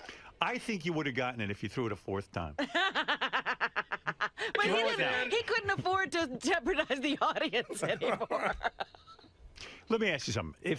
I can't think of the right analogy, but whatever it is, you've got to on some level believe you can do it. I was probably what Robin said earlier. I probably thought it couldn't be worse. Right. Well, all right. You didn't think it through. Jeff Jarvis, who is a commentator on television and wrote for TV Guide and has his own blog and writes on a website and the whole thing. Go ahead, Jeff. I want to be the one guy to defend Gary today and say, Gary, this is why we love you. You're the mensch's mensch. I screw up, and I look at you, and you're a model for just taking it, roll off your back. If you hadn't been so hard with this, we wouldn't have gotten a good hour of radio out of this today. You couldn't have done anything else. If you'd said no, you would have come off like a snot or a loser. You had no choice but to do what you did, and it doesn't matter. This is not going to ruin the book or the weekend or anything. We still love you, and this is why. The thing, Jeff, that makes me feel good because I think there are some people who feel like that. Jeff, what I like about it is you're wrong about one thing. It's not rolling off his back. Well, I know. That's why he's giving you a gift now. So the bad thing wasn't to throw the pitch. The bad thing was to show his weak underbelly to you. Right. That's what he Well, does for a living, right? because forever I will wonder about this pitch, why Gary agreed to do it. Yeah, Howard, really? Jeff, what matter Jeff. if I were sitting there, Jeff, he thought he could do it. Yeah, but what if he said no? So then If he said no, but you do it in a fun way, you run out of there. Right. Jeff, you run out. That's worse. That's worse. Then he looks like a wimp. So then you sit there. For having no dick. You go, no, or you just throw it underhand and you say, good night, everybody. Something like that. When you know you can't do it, why would you be humiliated? The problem here is that he's allowed himself to be humiliated to you, not to Jimmy. Okay. All right, Jeff. I still think there's an angle here that he really thought he could throw it. Well, he's the man of eternal hope. Of course he did. All right. Well, you're right. He should let it roll off his back. What else can he do? And listen, don't sit there and bum out with that stupid pitch. Big deal. Listen, like I said, it's half the pitch. Half of it's the pitch, and half of it is just everybody thinking they're you and that they can fuck with me. Right. Do you know what I mean? Right. That's I think, a big part of it. I know Jimmy's listen, I don't hate Jimmy. I've always thought he was funny. I probably had a lot to do with getting him on the show in the first place. And I like him. But there's just this perception like, sometimes people don't think of it just like, oh, Gary fucks with Howard. Howard fucks with Gary. Everybody can fuck with Gary. Right. All right, you got a point. But, again, taking a look at this thing realistically, it's, I'll have guests come in and I'll throw 50 things at them. Yeah, sometimes you try to give singers guitars and they won't take them. Yeah. I try to do different things, and if they say no, I move on to the next thing. And I thought about that a lot this weekend. I really did. But it's so different when there's an audience involved and everybody's, The audience through. And the other thing, too, is like you might ask somebody to do something, but you've never gotten out of your chair and walked up to them. Like, say you just wanted to dance with somebody, just because they can't dance. You've never gotten out of your chair and walked over to them and go, come on, let's do this. You felt badgered. Painted into a corner would be like I felt like I had minimal amount of choices, and you felt if you didn't go along with it, you'd be a killjoy. Well, more than a killjoy, I thought it would look bad, but in retrospect, it couldn't have been any worse. But yeah, I just when again, Howard, you're different than me. When the audience is yelling and he's already squatting down and there's a glove in my hand, you know what I mean? Okay. I just know when I can't do something, I don't do it. Yeah, because even the guy who doesn't take the guitar, if he did take the guitar, it was because he knows he can play it. Right. That's the thing I can never get past. But you know what, though? You got to, read that memo again that your wife sent you and just sign my name to it. I feel the same way. You have many skills. Throwing is not one of them. Stop with the throwing. I feel bad for him. He's all bummed out. He's upset with it. You know what it's almost like? It's like a...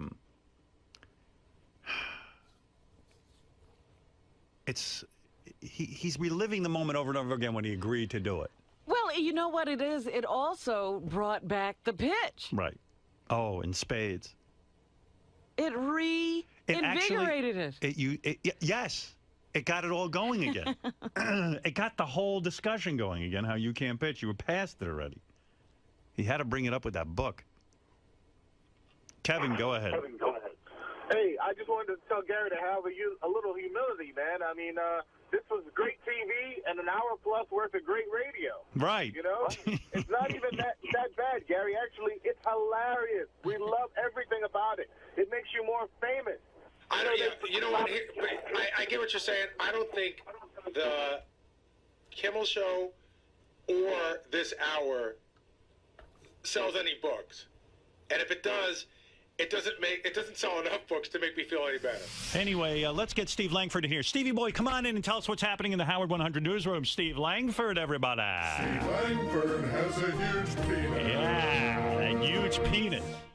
The Baba Booey Book Tour in Southern California. Part celebrity super signing, part group hug this weekend. But When the pitch hit the fan, Howard 100 News right there as a quiet and wounded Gary Dell'Abate returns to a stunned dressing room. Gary immediately describing it as terrible, terrible. Producers meeting with Dell'Abate behind closed doors right away. Did Gary get so upset that they had you thrown out of the room? Like Steve's the first guy you throw out of the room. I was going to say, did you get the immediate interview right after he walked off stage? Yes. And then the producers came back. A couple of minutes later, we exited the room. And when they left, we went back in. But as a reporter, do you agree with me that, why did I believe Gary pitched on Jimmy Kimmel because he really believed that the pitch would be good. If you know you can't do something, why would you go along with it? I believe that he did it simply because of the pressure, the crowd, But he knows he can't pitch. He believed he could get it right. But he knows. No, I don't believe he. Well, why would you do it? When you know you can't do something, you don't do it. He just felt pressured. He's there on live television. Do you so feel he knew he was going to mess up and this would be a terrible he was hoping debacle for the best. him? That sounds dopier than what I'm saying. Was he wiped out when he walked off there? He looked defeated. Yeah. There's no question. He was bummed. He was stunned. And Gary instantly predicting, quote, another month of effing torment. What is this audio that you have? This is the interview as he came back. The moment he came back. This is right after he threw those 3 horrible pitches. Right when he came back into the dressing room. All right. Did you know? No. No, I didn't know. Now, in our business, we would call it an ambush. It was. How is that an ambush? Is when you go to a guy's house and you throw a camera on him. He's on camera. He's on Kimmel. All he's got to do is say, no, I don't want to do that. But he's not. Oh, I was there to do an interview. Right. Come on. I mean, you're right that I could have said no, but to say that it wasn't in any way. You could do it in a funny way. You're not being sincere. I mean, I was thinking I was doing an interview and nothing else. Gary, if I had you on in an interview on television with a live audience. But I'm not. But it's not you. It's him. All right. Okay, Jimmy. And nobody. I've done. But Jimmy has you on, okay? It's toward the end of the interview. You know that the interview's almost over. And at the end of the interview, Jimmy says to you, Gary. I understand that we've been over that, but I shouldn't have been put in that position. Okay, granted. You were put in the position, though. It's just like Jay-Z. I asked him about Beyonce. He goes, that's something I don't really talk about. Same thing. I don't throw balls, Jimmy. I'm not your monkey. I'm not doing that for you. Boom. You know what, Jimmy? You throw the ball, I'll catch. Let's see how you do. You know what, Jimmy? I never had a free... No late-night show ever gave me a free mitt before. Boom. Leave with the free mitt. Anything.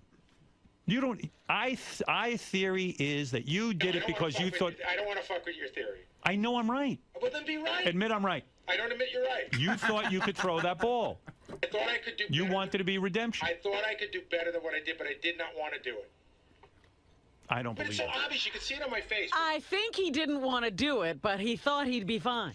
Yeah, I mean, how is that an ambush? I mean, 99% of the people can do it. It's not an ambush except because he could have said no. An ambush you can't avoid. Here's a question.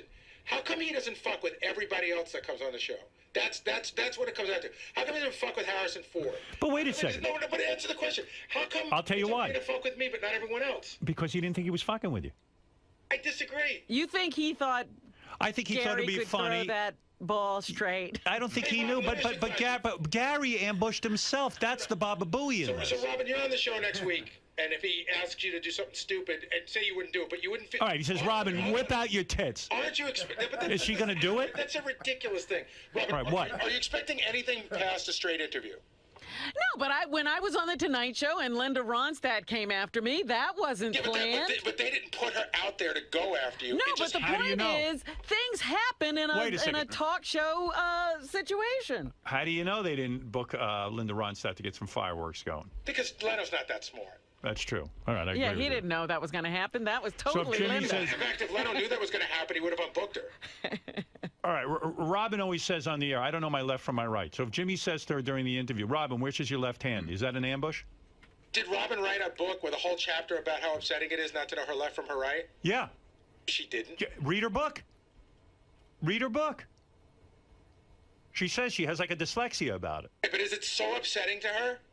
Of course it's. Would you consider? panic. Would you consider? But Gary, would you consider it an ambush if Jimmy says to her? I'm going to win this argument because you need to be right. Because So no, you- I don't want to be right. So I just you're don't. right. I don't understand why you went along with it unless you That's thought right, you and could I don't pitch. understand it either. I told you that. So don't be mad at Jimmy, and don't be mad at. Well, he can be mad at Jimmy No, if he he wants can't. to be.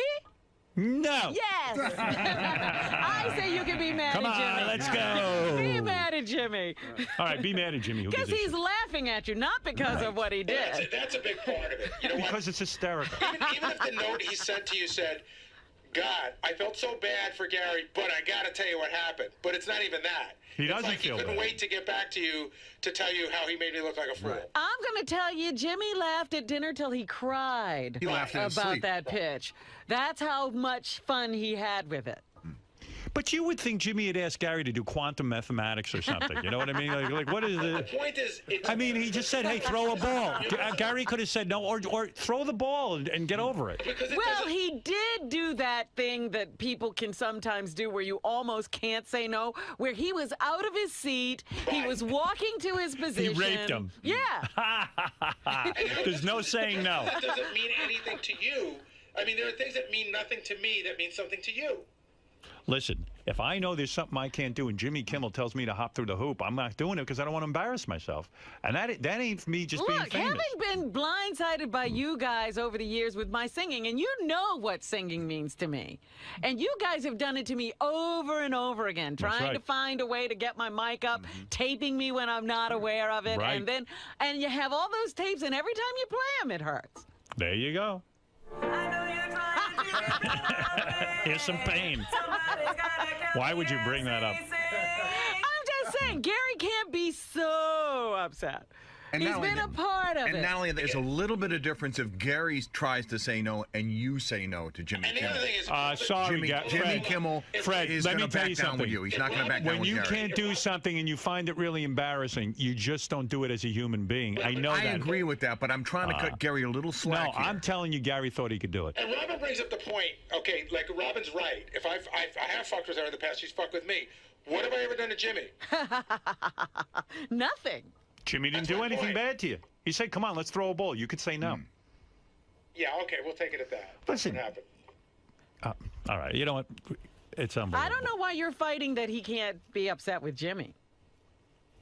Because he should be upset with himself. Jimmy can present I'm sure a lot of he's things. already upset with himself. But Jimmy's a talk show Jimmy is host. enjoying it way too much. I'm upset with me, and I'm upset with him. And if you keep going on, I'll be upset with you. Oh, stop. You should be upset with me for a lot of things. Sir, you were an eyewitness to the Gary pitch debacle this past weekend. It was quite a weekend. What would you have done differently if you were Gary, as someone who saw the whole thing unfold? Hindsight is 20/20. But does Howard make a great point that Gary could have easily said no? Well, I guess probably he should have in hindsight. There's no question. But you know, I can imagine what Gary was going through. Say you were invited on the Kimmel show, and Kimmel all of a sudden says, "All right, come on, you're going to throw a ball." What, are you going to sit there and say no? No. Well, I have a cannon for an arm. Of course not. So, yeah, I understood what he was going through. However, I will say that, you know, as producer of the show that specializes in surprises, Gary should probably be prepared for that. Do you feel as though Jimmy Kimmel sandbagged Gary? Yeah, kinda. I mean, how couldn't he? He, you know, if you read Gary's book, you see, it's like his one. He won't even throw the ball at his kids' practices anymore. You know, so you know it's like his one crutch, and you know he didn't give him an out. Gary said no, I really don't want to. Jimmy still got up, and walked around, and you know. And, you know, you saw what happened. I do think he was sandbagged. I know that he met with the producers beforehand, talk about the segment, and he surprised him. And the problem was that Gary, of all the things he's doing, the one place where he felt safe was Kimmel, and clearly that was a mistake. I don't think Jimmy was trying to hurt Gary. I don't think he was trying to embarrass him. But if you're Jimmy, if he throws the pitch and it's perfect, then everything is redeemed. If he throws the pitch and it's horrible, then it's a great laugh. So So Jimmy had nothing to lose by doing it. But I understand why Gary would feel a little bit betrayed. He knows how bad the guy feels about the way he threw that pitch at Citi Field. Why would you try to embarrass a guy like that? Why would you do that? Now, He's supposed to be a friend of the show. What the fuck's his problem? Now, do you agree with Howard that Gary should have just politely declined? I mean, what was the... Yeah, but you know what? Gary was there to do an appearance on his show. And I guess he felt that's what he had to do. An obligation. Not an obligation. He was doing an appearance on the show. He was brought out there to do an appearance, to promote his book, whatever he was doing. And I guess he felt he was put on the spot. He had to do it. He should have kind of known doing all these talk shows that somebody was going to ask him to pitch. He could have prepared a little bit, I guess, but I guess he just, you know, it sounds like he's finally realized that no matter how much he practices, he can't pitch, so. He asked him if he wanted to pitch. Gary had the opportunity to say, I'd rather not do it, or, you know, my shoulder hurts right now, or I'm not feeling well. He could have said no, but I mean, he just was going for a laugh, obviously. He asked him to throw a ball.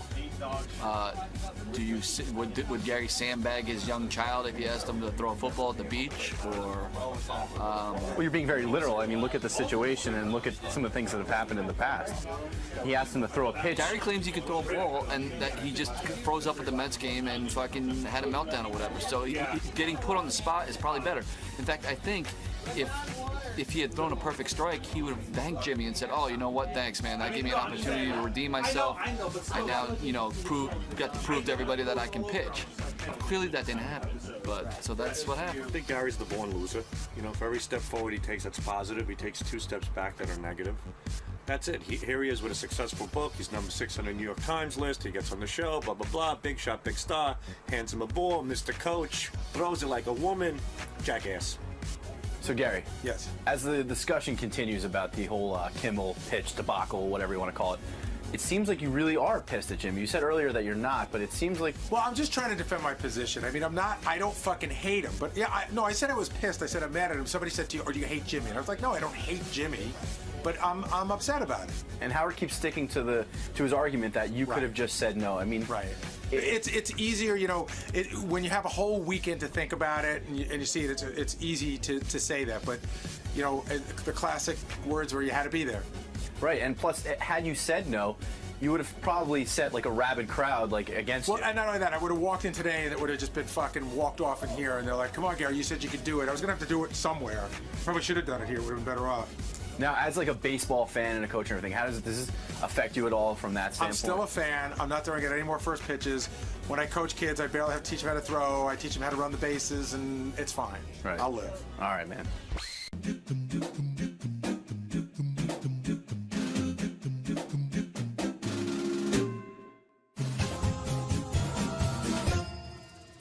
Hey Stern fans, welcome to Fine Time, the show where you, the fans, get the opportunity to ask questions and interact with your favorite Stern Show staffers, whack packers, and celebrity superfans. I'm your host, Rachel Fine.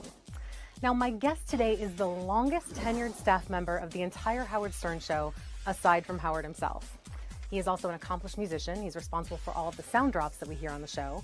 And he's the one guy no one wants to get in a confrontation with or challenge in a test of knowledge and memory. He's responsible for a lot of memorable moments on the show, one being a bachelor party that nearly killed him, a name change that he didn't tell anyone about for years, refusal to recognize Carol Alt as a supermodel. Stand by. I will get to this in 1 second. A dial-a-date in which he met his lovely wife, and of course, one of the most hysterical Gary impressions of all time. If you have ever thought about buying your mom a cookie puss on Mother's Day, then you really should thank the motorcycle riding, mysterious man from Mars, Mr. Fred Norris. Hello, Fred. Nice to see you. Congratulations, by the way. Thank you so much. I appreciate that. We had just an overwhelming number of questions for you. People have a lot to ask, so I'm going to jump right in with a first question here. Please do. From LED. She wants to know, what the heck is the deal with the name change? Could you be more specific? I can tell you that we got really more questions about their name change than probably anything else for you. So this is actually a moment where I can maybe explain myself a little bit better than what I would normally explain. It's not going to be any clearer to you once I give you this explanation. We should probably just fast forward through this whole thing right now. Here's the deal. I was born with a name that I absolutely hated. But, you know, it was just a name, so everybody gets stuck with that. But as I got older and more cantankerous or whatever, I'm going like, why am I stuck with this name? I could change that, you know. Number one, my surname at the time, which was Nukas, belonged to my biological father, who decided to cut on us when I was 5 years old, and basically left us destitute. At the time, we probably could have been on welfare, but my mom was too proud to get on that. See, she was cleaning people's houses for a living or whatever. And I was a latchkey kid. I'm giving you much more information than you absolutely need. Needless to say, I didn't have a whole lot of love for my father. My mom got remarried later on, and his name was Norris. And he was great to me and great to my brother and really raised us correctly. The middle name, which was Leo, which I guess is hip now because of Leonardo DiCaprio, I didn't like that name either because it had no hipness back then. And it was also the name that was given to me by my godmother, who was the woman who ran off with my biological father. Do we get the picture now? Okay. And Fred, of course, I just think it's a clunky name. And I just asked my mom one day, I said, Mom, you know, why did you name me Fred? Well, you were named after your grandfather, whose name was Fritz. Well, I guess that's, you know, I dodged a bullet with that, but Fred's not much better than Fritz. And I says, well, were there any other names on the table? And she said, yes, Eric. And I go, well, why didn't you name me Eric? And she said, because that was the name of an old boyfriend, and your father was jealous, which I found very ironic. So, there you go. I think I've explained the first name, which should have been my first name, which was Eric. The middle name, which I kept basically because, well, whatever. You know, not everybody's going to buy into the whole Eric thing. And the last name, Norris, which is, a tribute to my late stepfather. So I don't know if that answers your question. It probably creates more questions than answers, but there you go, LD. One follow-up on that is, why, if you go through the trouble of changing it, why then continue to go by Fred? Because that's how everybody knows me. Okay. You know, it's like all of a sudden, like one day, Robin tried to go on the air. I wish to be known as Robin Ophelia Quivers. No one bought into that. Okay. So I just know that you just can't do things like that and expect that there's going to be backlash. So you enjoy Eric in your private life? Yeah, but you know, nobody calls me Eric. There you go. I don't know. It was foolish. Fair enough. Next question's from Ryan R. Ryan asks, I'd like to know how you managed to keep your family off the air and private. Did you have a talk with Howard? No, I did not have a talk with Howard. It just organically is one of those things that I don't really bring up unless, of course, it's just, you know, average, regular conversations. I mean, look, Howard has kids. He didn't always trot them out for, you know, for the world to see. Gary has kids. He may mention them from time to time, but you know, it's one of those things that I think Howard understands. You know, that family is special and family should be kept separate. It's kind of like the mob. It's like you keep your family out of it. Nobody gets attacked when it comes to your family and stuff like that. As for me, I'm fair game. Question from Adam J. Adam asks, will we ever hear or see King Norris live on the show? I don't believe you'll see King Norris live on this show. We have done some things where we play out. There was a thing on Fuse TV. You can go on YouTube and look for this. If you really want to see King Norris play, that's where you can see an appearance. It was a memorable night. I think we did it live. And I think you your pants as you're doing it, but it was a lot of fun, I gotta tell you. And who knows, maybe you'll see me doing music somewhere. I just don't know where yet. Maybe in the subway, maybe on the web, I don't know. But I've got some songs kicking around that I kind of want to share with the world. It's not necessarily King Norris music, so we'll figure it out. I'll get it to you somehow, if you're interested. We're all interested. Question from Marlon M. Marlon asks, as the only true musician on the show, what is the one musical guest performance in studio that has wowed you the most, and who disappointed you the most? I can give you the disappointment first. Okay. Because it blew me away. I have been a fan of ZZ Top and Billy Gibbons since way, way back. I mean, I bought every piece of crap record when they weren't so good, and I bought the good ones, and I liked them all equally. I think Billy Gibbons has a guitar sound like no other. Jimi Hendrix agreed with me. He went on the Tonight Show and said he thought that Billy Gibbons was like, you know, the world's greatest guitarist, and next to him or whatever, or just in general. So imagine my delight when one day Gary says, hey, guess who's coming on the show? Billy Gibbons. it's great. He's like, that guy's got tone up the wazoo. He knows how to play. He's just so cool. I bought the Guayo. I mean, Tejas. If you have the album Tejas, listen to Tejas. I consider that a boogie band's version of Dark Side of the Moon. Just asleep in the desert. Anyways, I'm digressing here. Anyway, he comes on the show with this cigar box guitar and does these, for lack of a better expression, versions of ZZ Top songs. And I'm like, we get ZZ Top, and this is it? This is what I'm going to see? I know he's better than this. I know they're a great band. So why are we getting, like, the treatment? I don't know. I don't know if it was intentional. I know Billy is very artistic.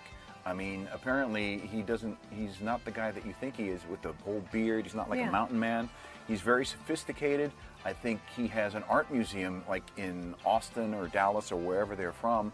So he's very sharp, he's very intelligent. So maybe that's what he was doing. Maybe he was trying to enlighten us, educate us. I just wanted ZZ Top songs, man. Play them. Yeah. As for the greatest, far too many. Oh, I got it. Stevie Wonder. Really? Stevie Wonder. Stevie Wonder, who is basically, should be on the Mount Rushmore of pop musicians anywhere. He comes into the studio with his little keyboard. I think he was a fan of the show, which even blew me away more. Yeah. Because I grew up as a little kid listening to Stevie Wonder on the radio going like, man, this guy's blind. He writes all these amazing songs. He plays most of the instruments himself. He's just a terrific songwriter. There's nobody like him, ever, anywhere. He's like in his 60s, and he still has a great voice. He comes in on the show, and he goes, oh, you don't mind, but my throat's a little bad this morning, and and he was apologizing. And he comes in, and he just sings song after song, just like you're listening to the record. And it just blew me away. I've never seen anything like that. He is music. It's like if you look under music in the dictionary, it's Stevie Wonder, the most musical man on the planet, bar none. Next question from Michael J. Michael asks, F, marry, kill. Beth, Mary Delabate, Elisa Jordana. Explain why. I'm not touching that one. Well, you have to. No, you can't flake out of an F, marry, kill. That's a landmine. I'm not stepping on that. Well, nope. Not happening. Not in this lifetime. Not in any other lifetime. How about I enjoy them all. They're wonderful, wonderful people. I can tell you right now, I'm not killing anybody. Okay. It's like, how about just the Mary? I'm like a Buddhist. Actually, you know what? I'd like to be a Mormon and marry all three of them. Listen, that's a solid answer. Brian S. asks, what started the Rainbow Room argument? Can you finally reveal what the argument was about? I can't tell you what the argument was about. Because quite honestly, I probably had a couple of drinks in me. Okay. However, at the time, nobody realized this. My wife and I were separated. And we were trying to work things out. And Jackie and Nancy were celebrating, of all things, their anniversary. And they invited us. They thought it was a very special evening. And I'm like, oh, I don't know if we should go to this thing. And my wife was saying, look, they're friends. It's their night, et cetera, et cetera. We were feeling, and we didn't want to let anybody know on the show that we were having difficulties. Yeah. And we were. And to this day, I'm still not sure what those difficulties were. But we're back together and everything's hunky-dory. Anyway, it was probably not the best thing to do considering our emotional matrimonial state at the time. Okay.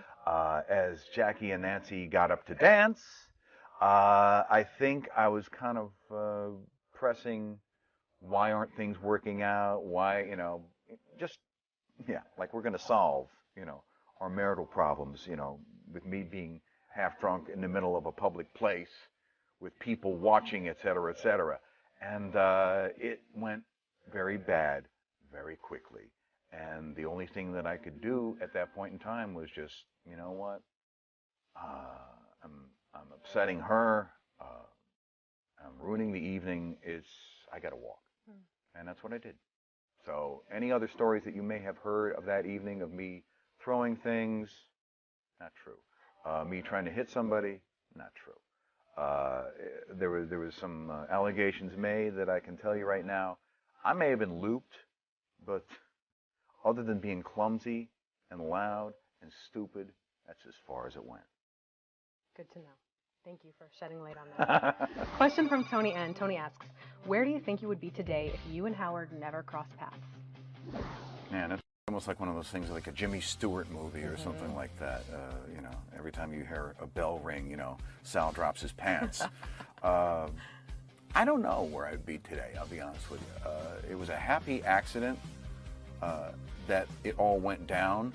I mean, in a million years, I never thought that I'd be where I am today in New York. And unlike other people on this program who hate New York, not growing up here, I'm considered to be a rube, a hillbilly, someone who is very unsophisticated. However, I don't know, for some reason when I was a little kid, there was always a fantasy in the back of my mind, I'd love to go to New York. I'd love to see what it's all about. It was exciting to me. No one else in my family ever had that desire. They all wanted to stay right where they were. And there's no shame in that. But there was something to me about going to a place where everybody wanted to be, where you could do exciting things, where you could see symphonies. Yeah, I like symphonic music, okay? Call me a queer. I don't give a shit. I like symphonic music. And, you know, things of that nature. New York was where I wanted to be, and the fact that I'm able to live out a dream of being creative, being part of something that is monumental, it has certainly exceeded all my expectations in life. So to imagine being anywhere else, that would be depressing, I think. Okay, stay here then. Question from Ann H. Ann asks, please take us through the process of hearing the mention of something and then getting the appropriate sound effect. A lot of people want to know about your process. Yeah, everybody has this notion that somehow I'm in on the caper or something like that, that I know what's going to happen, that we sit around at a meeting, okay, when I say this, you're going to play blah, blah, blah. Guess what? That does not happen. I mean, what you hear on the radio for the most part, I'd say 98% of the time, I'll say that 2%, because there certainly are going to be moments when certain things have to happen, if things are called for and they're not there, that's a horrible thing.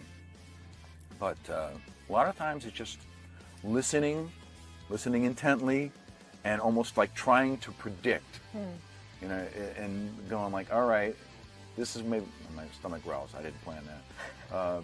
It's good sound. You know, Howard's over there doing his thing, Robin's over there doing her thing, and everybody's walking around, news stories, etc. All of a sudden, you feel like something's going to happen, you know, and so you try to anticipate, and you go, I think the conversation's going to go this way. So it's almost like going to where you think, if you're a baseball player, going to where you think the ball is going to be, as opposed to running to the ball, because by the time you get to that ball, it's too late. You got to already be there. So I try to anticipate, plus you have some familiarity with the main players. You have some sort of idea of how their minds work. You think this is where they're going to go. You think this is what they're going to talk about. And this would be a good button, a good capper, a good punctuation mark to make that story even better, funnier, more tragic, whatever.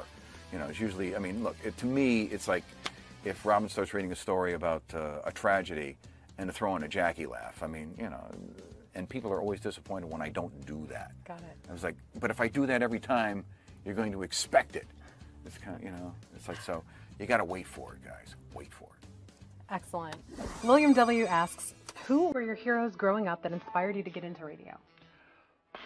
I really didn't have any radio heroes because, quite honestly, there was nobody where I was growing up that was great.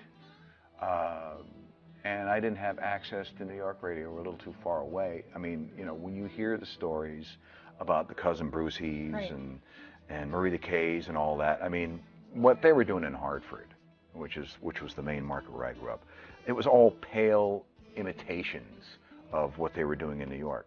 I mean, I think there were some times when they would actually, like, especially during the era of the Beatles, you know, it's like New York stations would get the Beatles record before Hartford. I mean, Hartford's a 35th, 36th market. So it's going to be like, you know, it's like by Wells Fargo Stagecoach. We'll get the record like 3 days later or something like that. But you had some guys who wanted to be aggressive, so they might actually drive into New York, tape it off the radio, and then drive it back and then play it on the air or something like that. And occasionally you hear like, WABC, oh! Somehow that wasn't supposed to be on their airway, but they wanted to get every ounce of that song on their airways before, you know, before they had to fade it out or something like that. So there was nobody really there. I mean, Bob Steele, look up Bob Steele. I'm not going to bore you with who Bob Steele was. The only other guy I could think of was a guy by the name of Sandy Beach. And all he did was laugh. He had this laugh that kind of sounded like a dolphin going through a prostate exam. And that was his thing. You know, he didn't really say anything particularly witty. It was like, you know, I'm Sandy Beach. And believe it or not, I think he's still around. I've actually, you know, gone on the internet a couple times. Okay, here he is in Buffalo. Okay, here he is in some station in Long Island, and it just looks depressing because, you know, when you're a kid, you're listening to the radio, and it sounded like an exciting world, and you imagine that these people are larger than life, and to find out they're like in some hole in, you know, in Dubuque is just very depressing. I mean, what we do here is just amazing. You know, it's like that's what we do here is above and beyond what radio should be. This isn't real radio. This is an anomaly. If you could only save one of these two from dying, your choices are Jackie or Stuttering John. Who do you save? Please explain why you would like to see the other person not saved. Slam dunk. What do you got? Jackie Martling. Jackie Martling, you know, in spite of the fact that maybe, you know, we've had our moments or whatever. I mean, you know what? We were very close personally off the air. Our wives, when he was married to, whoever he was married to, were very close. Jackie and I, when he wasn't complaining about everything, was a fun guy to hang around with. John, you know, I'm not going to get too down on him because that makes me look like a, you know, like a malcontent or something like that. You know, I don't hate John. Everybody has, oh, you hate John, blah, blah, blah, you're jealous. And it's like, no, it has nothing to do with that. I just didn't particularly like his work ethic. You know, I think he got a lot from this show without really doing a whole hell of a lot. And that has nothing to do with where he ended up in his life. It has more to do with, you know, it was like, you know, he was like Huck Finn. He had everybody else painting the fences for him while he sat back and, you know, I mean, there were people who take great delight in telling, oh yeah, John had me do his work for him and he paid me $10. I'm like, no, that was John's job to do. It's like he's paying you to do that. I don't know. So if there is a reason that I'm not crazy about him in my lifetime, it's like, I don't know. I'm a sucker for people who work hard and people who are honest and people who don't try and flim-flam you. And I think he did all three. John's not getting saved. No, not by me anyhow. He'll talk someone else into taking the bullet for him, I guess. I want to thank Fred for taking the time to answer the questions that you, the fans, submitted. Aren't you sorry? Aren't you sorry sending. you asked these? Send your questions in. You can tweet them, you can Facebook them, you can send a video submission and be a part of the show. You can email them. Remember, this is your show, so don't screw it up. Until next time, I'm Rachel Fine, and I hope you had a fine time. Did you have a fine time today? Yes, I did. I had a fine time too. And if I didn't say that, Richie Wilson would beat the out of me.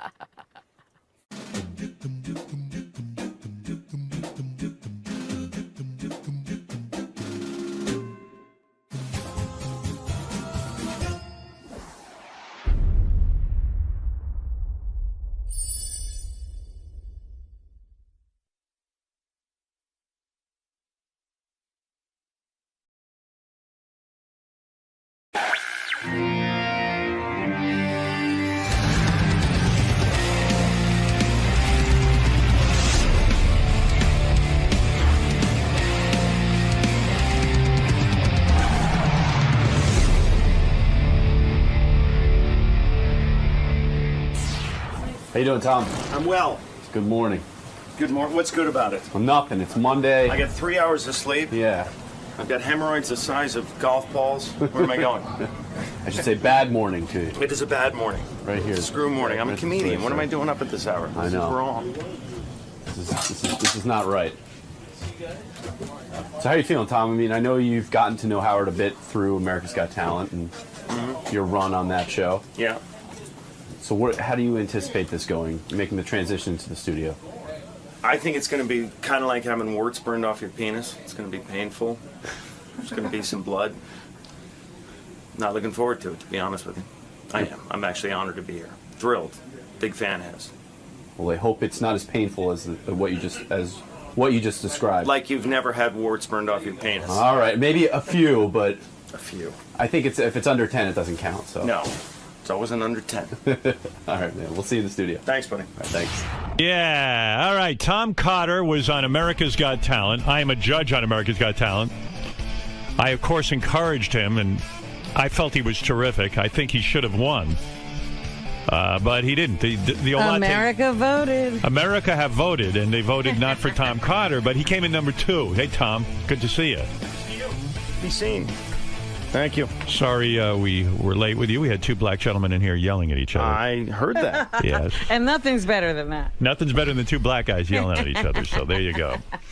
Tom. Yes, sir. Well, what is it like to make that decision to go on America's Got Talent? Now, what I heard was that you didn't like Piers Morgan as a judge when you used to watch the show on TV. Yeah.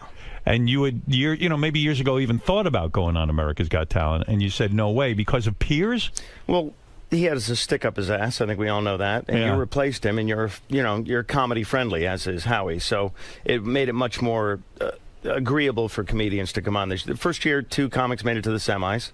I credit you guys with that. Right. And, making it to the finals first time, that's all because of you and not because of him. Well, I'm glad to hear that because, I'd like to think that maybe I had a positive influence and that maybe people showed up that wouldn't normally show up because they would think that I would be friendlier to them. Absolutely. Yeah. Pierce hated comics. I think he had his, funny bone surgically removed as a child or something. He's a bitter man. Could it be a difference between the British sense of humor and the American sense of humor? Maybe that was it. I think he's just, I don't know who peed in his cornflakes. The guy just did not like comics. And he threw people under the bus, too. So coming on the show is a risk because it can help you.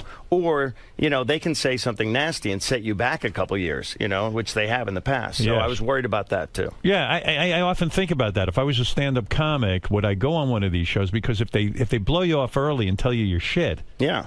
I mean, that could really hurt. You're not just back to square one. I mean, you got to start fresh again. You got to, dig out of that hole for the next 2 years. If you had to do your whole life over again, would you choose to be a stand-up comic? And I really want to know the truth. This year turned things around, obviously, dramatically. But until this year, I was scratching and clawing, and it's tough. All my friends have the white picket fence and the BMWs and the driveway and the 401k. And what do they do for a living? Lawyers, right? Doctors, lawyers, Wall Street guys, and, I understand it because when I got into radio, all of my friends seemed to be getting set up in life. And they, people looked at me like I was insane. I mean, I was making $96 a week, and who in radio has any kind of security, and who even gets, to make a good living in it? And it's still like that today. Most of my friends are really up Schitt's Creek because they're in radio, and now they're too old to get out of radio, and it's mind-boggling how bad the business is. And I mean, I'm lucky. I'm very lucky that I was successful at it, but it's such a bad business. It is. And stand-up, I mean, even going to these clubs and stuff, a lot of them have dried up, right? Yeah. Oh, it's horrible. Yeah, it used to be the rock and roll of the 80s, and I, of course, got in after that because I'm a moron. And then, then it started to wane. Karaoke killed it, for a while, because every night, I started in Boston, and in Boston, there was comedy every night of the week. You couldn't take a night off. There was. So you're telling me people would rather hear some guy get up out of the audience and sing badly than hear a comic? For club owners, it was cheaper, Comics were showing up all jacked up on cocaine if they showed up at all, whereas, the karaoke machine's always going to be there. Did that make you angry when other comics don't treat it that seriously and they ruin the business for a guy like you who does take it seriously and you work hard at your craft? I think the funniest guys ever in the business were the guys who were troubled and had issues. So, I can't throw stones at that. Did you ever try and go out and get troubles? I mean, seriously, did you ever try to make your life full of, like Kinnison was out of control, but one of the most brilliant comics there was. Did you ever say, maybe I'm just playing life too safe? I got to go be crazy. Let me get a heroin habit. Yeah, right. My Did life you ever try heroin? Never tried that. Maybe you needed to. Who knows? Those guys, Richard Pryor, all the way back to Belushi, all those Tears of a Clown, they're all screwed up. They're all, Are you a screwed up guy in that sense, or do you think you're too normal? I think we all have issues. I certainly have mine. Was your issue your father? Your father was a neurosurgeon, right? Still is. He's not dead. Still alive. Let's calm down on that. And but it looked to you, to your father, you looked like a fuck up because you were going into comedy. Yeah. And so do you think maybe that's your big issue with your dad? Well, you know, my dad put himself through on the GI Bill, went to World War II, scratched and clawed, put himself through medical school on the GI Bill, and then put 6 kids through private school and college. And when his youngest decided to tell jokes about his crotch in front of strangers in a basement, and know, you were he a was good like, student. I should have pulled out. No, my dad was a brilliant guy. I was not a good student. You were not? Well, I was all right. He wanted you to be a lawyer. He wanted me to be a lawyer, yeah. Right. Do you ever look back on your life and say, I should have listened to my father, I should have become a lawyer? Because the road in comedy, because I think you're an exceptionally brilliant comic. I really meant that when I said it on America's Got Talent. I saw you one time doing a rehearsal, and they don't encourage us to watch rehearsals as judges, but I did anyway. I just watched it. And you did this amazing set. And but you did it on the roll of a dice, you know, like you used a die and you had the Nick roll it, and it came up and you did your set. I said, oh, I hope he does that set. He probably, no matter what number, he's just going to do that set. It was so fucking great. Came out, the die went or something, and you pulled out a whole nother act. Or maybe it wasn't even the thing with the dice. Like you actually, in rehearsal, did a whole different act that was brilliant. And then you went on and did some other act that was really, really great. But I was like, oh, I wish you would have done that other material because it was so brilliant. You've got a lot of material. I've been at it for 25 years, Howard. It would be pathetic if I didn't have a lot of stuff. Yes, you know? But you were able to pull it out and bring out this great stuff, and yet you are struggling. It's crazy to me. A guy like you should be on top of the world. There are a shitload of us out there that are, you know, below the radar, that are, you know, that are out there. What has happened since the show? Has the show made a difference? The show has been great. This woman recognized me yesterday, and I will never forget what she said. She said, "That's him, officer, third from the left," and it felt good.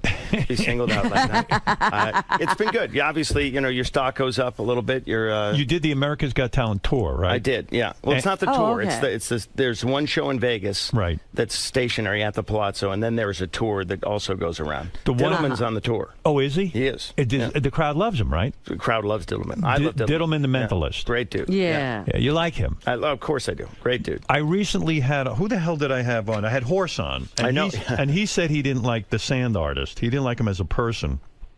Did you not like certain people backstage? Yeah. First of all, I heard that he had kind of shit on Joe Castillo. Joe Castillo couldn't have been the nicest guy. He's an unbelievably sweet guy. Right, seems like it. Yeah, and so Horse had issues with him, and I don't even know what that is. And I would equate that, and I said to my wife that if your car was on fire on the side of the road, Joe Castillo would be the first guy to pull over, and Horse would drive by, beep, and give you the finger. You know, that's the difference between those two. And Horse, by the way, I mean, we all have testicles. I mean, I can't look away. We all watch it. But even if his testicles are numb, it would still hurt to get hit in the penis. So I think he has a vagina. He has to have Were a you vagina. upset, as a comedian who works at his craft for 25 years, were you upset to be in the competition that long with a guy who gets kicked in the nuts? Honestly, did it bother you on some level? You know what, Howard? I could not look away. There are acts that are great that I could look away, that I couldn't give a shit about. That act amazed me. Me could too. not. I was glued. I mean, I was cringing, but I was glued to this TV screen. It was. I throw no stones at him. So you're not a snob in the sense that you said, hey, you know, comics have, in a sense, maybe I am. I mean, comics have such a hard job to walk out and make people laugh. But yet, we got to be honest. That guy Horse, people love him. People dug him. I mean, the crowds went nuts when he went. He was on, in my New York audition, he was on like 3 before me. That was the biggest response of the night, bar none. I mean, he was, and I couldn't even see what was going on. I just heard it. I just heard people going, oh! And, you know, I was like, wow, I got to see it. And then I went home and watched it, and I was like, damn. Were you really genuinely surprised that you made it that far in the competition? Absolutely. I couldn't believe, I thought you knew all along that you were that strong. No, well, you're very kind to say that. Comics have never done well on the show. I'm going on the track record. And, you know, I really thought the quarterfinals would be my swan song, and everything beyond that was gravy. You didn't know, but based on years past, comics just got kicked to the curb early. When it came down to the 2 acts, the dog act and you, which was shocking. I thought William Close was going to be there. Right, the Earth Harp guy. He did a great job. You guys he was blew the early so much sunshine up his ass. I thought you guys blew a ton of sun. I thought, you know why? Because I was looking for a band to win, maybe. Yeah. And I realized what an unusual band this guy put together. It was totally unique and original, and actually sounded good. Yeah. So I wasn't, you know, I just thought he was terrific. Great dude, great backstory, all that whole stuff. Thing. This is what killed me, though. Howie kept saying, you got to step it up.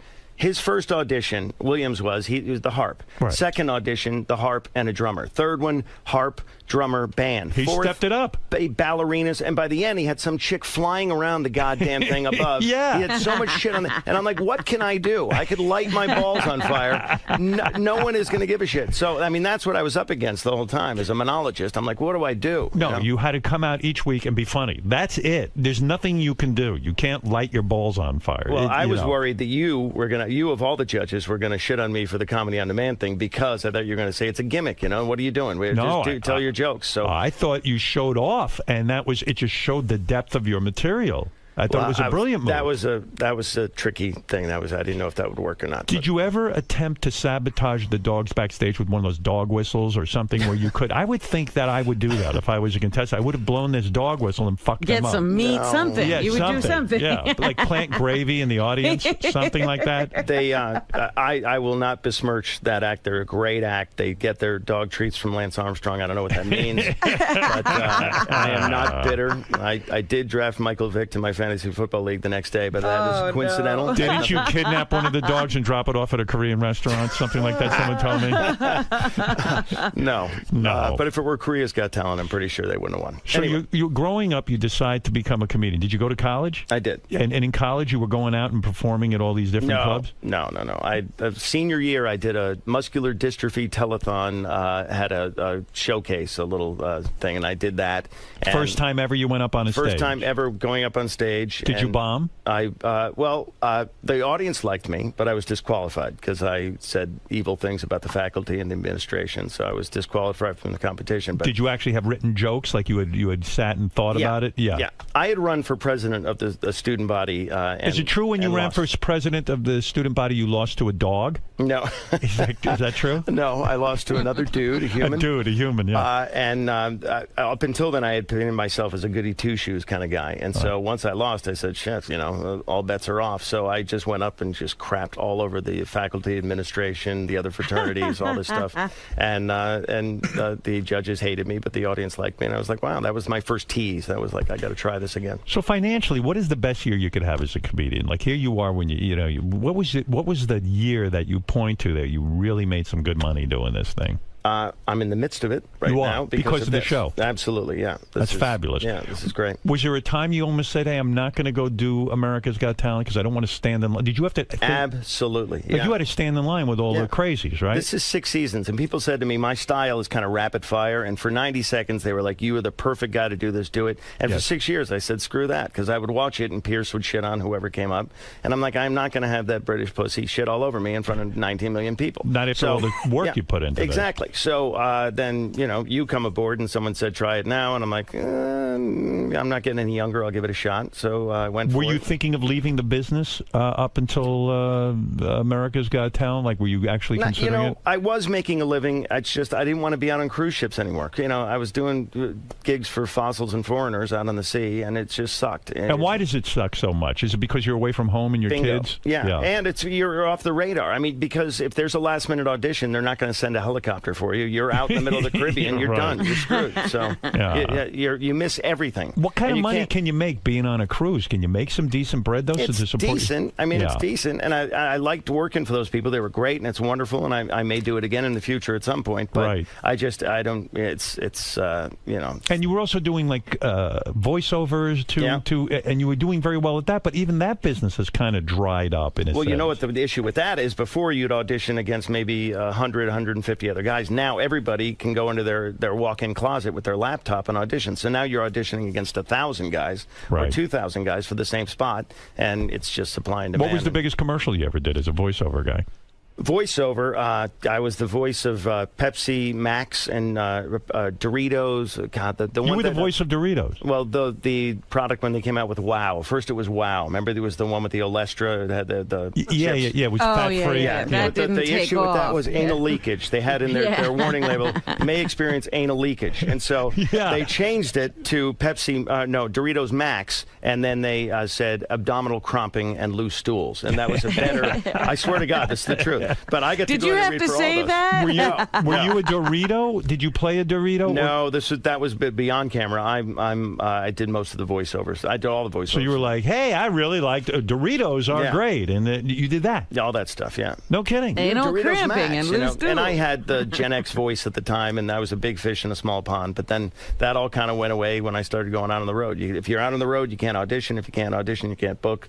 So and being out on the road must suck for you because, as far as I know, you're faithful to your wife, so you can't even get laid out on the road. Can't get laid, you know. And I really do miss. My wife knew what she was getting into. She's a comic, so she knew Right. it. But the kids did not know, and they would literally sit on my luggage the night before and scream. Aw. And that was just it ripped your heart out. So you know. But what can you do if you've done stand-up comedy your whole life? You couldn't leave it. I mean, at this point, you couldn't have, and No. so it's kind of a sad story, isn't it? And you got to go out on the road to make the money because Right. you know you're not going to make it in the city, so you have to be out Right. 2 weeks out of the month at least, banging out that crappy the Chuckle Hut in And Nebraska. living- and So living in what a do we shitty do hotel. now? Yeah. How do we maximize this whole thing? Oh, we're going to what max. are we doing? We're maxing. We're What are we maxing. doing? First What's of all, the plan?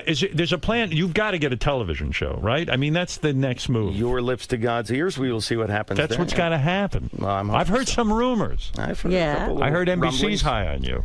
We'll see. We'll see what happens. That's what I heard. I've got an inside voice in there.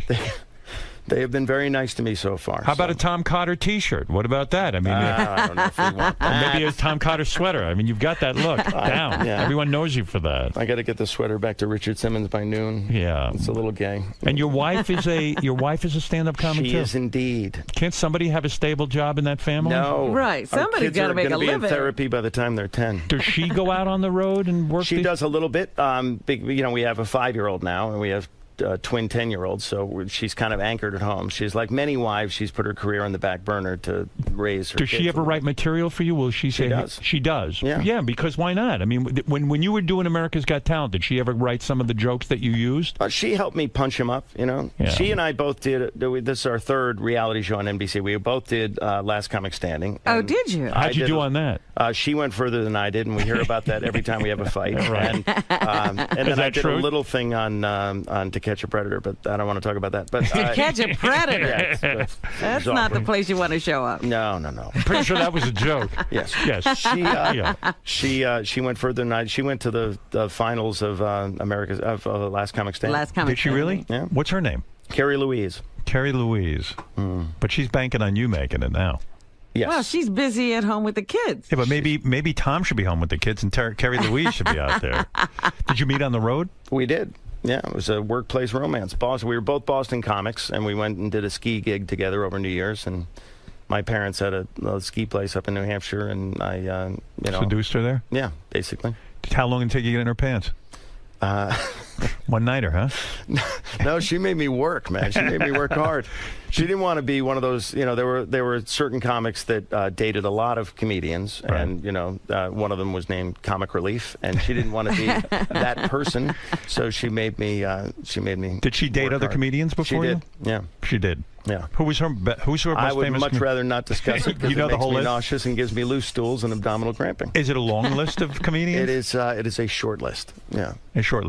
Now, while you were on America's Got Talent, some comics were very supportive, like Louis C.K. and Sarah Silverman. True? Yes. What, on Twitter they were? Yeah, Jim Gaffigan and obviously Lisa Lampanelli and a lot of people. yeah. People who that was the thing. Here's the thing. I don't think they liked me. I think they liked the fact that a comic was doing okay in the show, and they didn't want the comic to lose to the guy getting shot out of the cannon. So I was kind of waving that banner. So people I didn't expect, my friends, Greg Fitzsimmons, your friend, you know, Right. other people that were tweeting for me, but guys I did not expect to tweet for and that I did not ask for were, you know, really sweet and really nice to do all that. Yeah, so. because I thought the judges gave a little too much coaching to that ventriloquist.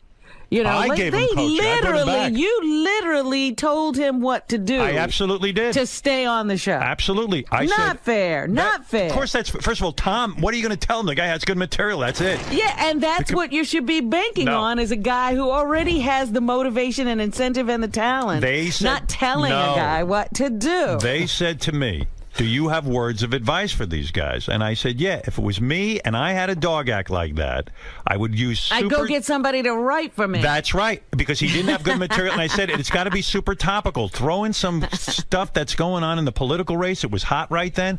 And I told the guy, and the fucking guy went through. I know what I'm talking about. I always resented Howard, that got in my head. You because told him. You told him to do that. Yeah, and so I was yeah. like, holy shit, Howard wants topical stuff. What do I do? You know, and then I was like, oh, shit, I don't know if I want to do anything topical. Well, it wasn't that.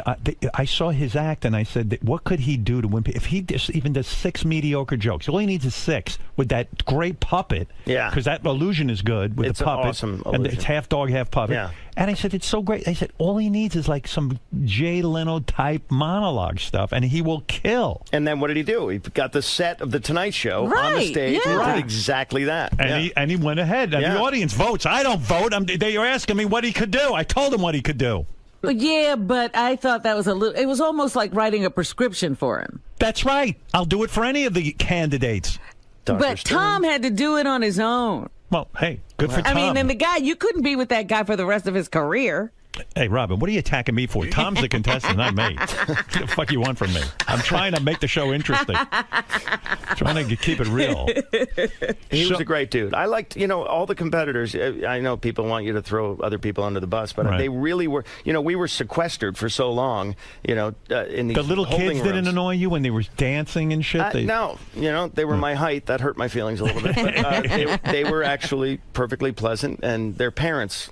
a little annoying, but God, I've seen that so many times. When I used to do commercial stuff, you'd see these parents show up with these kids, and they wouldn't let the kids move because your hair's going to get messed up or whatever. And I'm like, let the kid be a kid. And the mother was always like 600 pounds, and she was like reliving her life. And it's God, I disturbing. hated that. Yeah. So you saw some of that going on back there. Well, yeah, but most of them were nice. Yeah. The ones without the whips. So when doing America's Got Talent and all this was going on, I was thinking about you because then I read that you had some show on Comedy Central. You had a special. When that happened, you must have thought, wow, this is going to be the moment, right? They're going to give me a special on Comedy Central, and it's going to happen big for me. Yeah. There are peaks and valleys, and the whole time. You do the Tonight Show, you think that's going to be a bump, and that becomes, there's 12 people and a couple of cameramen watching you at that hour. You did the Tonight Show with Jay Leno? Yeah. And did you go out and do stand-up? Yeah. And afterwards you go, hey, the calls are going to start coming in. Yeah, and they did a little bit. I mean, you get work in the corporate world and stuff, and that's great, and that tape opens some doors for you, but nothing like this. This is just gigantic. This is a huge market, huge audience, and, it's just I'm so glad. The numbers are ridiculous. So, Yeah, it's, I mean, it's you really, I fucked a leprechaun. No question about it. I'm happy about it, and very happy. Someone told me, because you have to work clean on NBC and everything, and I thought you did a great job of that. And then everyone said, if you go to see Tom in a nightclub, he works really dirty. I'm not really dirty unless they want me to be, but, you play to your audience. Is it easier to be dirty? I just did 4 shows at Vinnie Brand's room, Stress Factory, and the second show Saturday night, I just unleashed hell. I just, all this pent up, I was filthy. And there were some older couples that came that thought they were going to see the clean-cut guy in the suit, and I just bummed them out horribly. But all the drunks dug it, so, it's really all I cared about. What do you ever say the C word for a cunt? You ever say that? I think I've said it on stage once. No, that's a word I stay away from. But, right. The F word. All my stuff Well, is give us a little dirty material. We've never heard it. I used to do a long bit about nipple hair. About, you did? Yeah, it was just a horrible bit about nipple hair. And, that's not a clean bit of nipple hair on a woman. And my hope when I started comedy, my first 10 minutes was about having sex with a fat chick. That's all it was. It was 10 minutes on tagging a fat chick. Is that something you still do in your act? No, I've gotten rid of that a long time ago. Well, why get rid of it? It sounds like something I'd want to hear. Because it limits you. All the older comics kept coming up to. I started with Mike McCarthy, Joe Rogan, and myself. Kind of started in Boston at the same time, and we were the three amigos because no one wanted to work with us because we were filthy. Oh, wow. We would go up. None of the headliners wanted to follow us. They were like, it's not that we weren't, we were funnier than they were. We were just filthy, and they had to dig out of that hole when they got up there. So they're like, we don't want to work with them. So we were getting blackballed at all these clubs. And Rogan stuck to his guns. He was filthy and stayed filthy. So funny, right? I said, the other comics said, you got to clean it up, or you're not going to work at country clubs or colleges or anything. So I kind of Did Rogan date your wife? No. And Thank God. Yeah, that's a horrible image. Thank you very much. When you have sex with your wife, do you ever think of the other comics that did fuck her? I mean, do you ever? Wow. Do you? The answer is yes, right? Come on. Wow. That's You the are mother of his stomping on my children. buzz. Yes. Yeah. Oh, that's right. That's right. I'm sorry. You have kids. I didn't know that. Well, I mean, I don't know. But you. So, what was your take on having sex with fat women? Did you enjoy it, or was it just the bottom of the barrel kind of thing?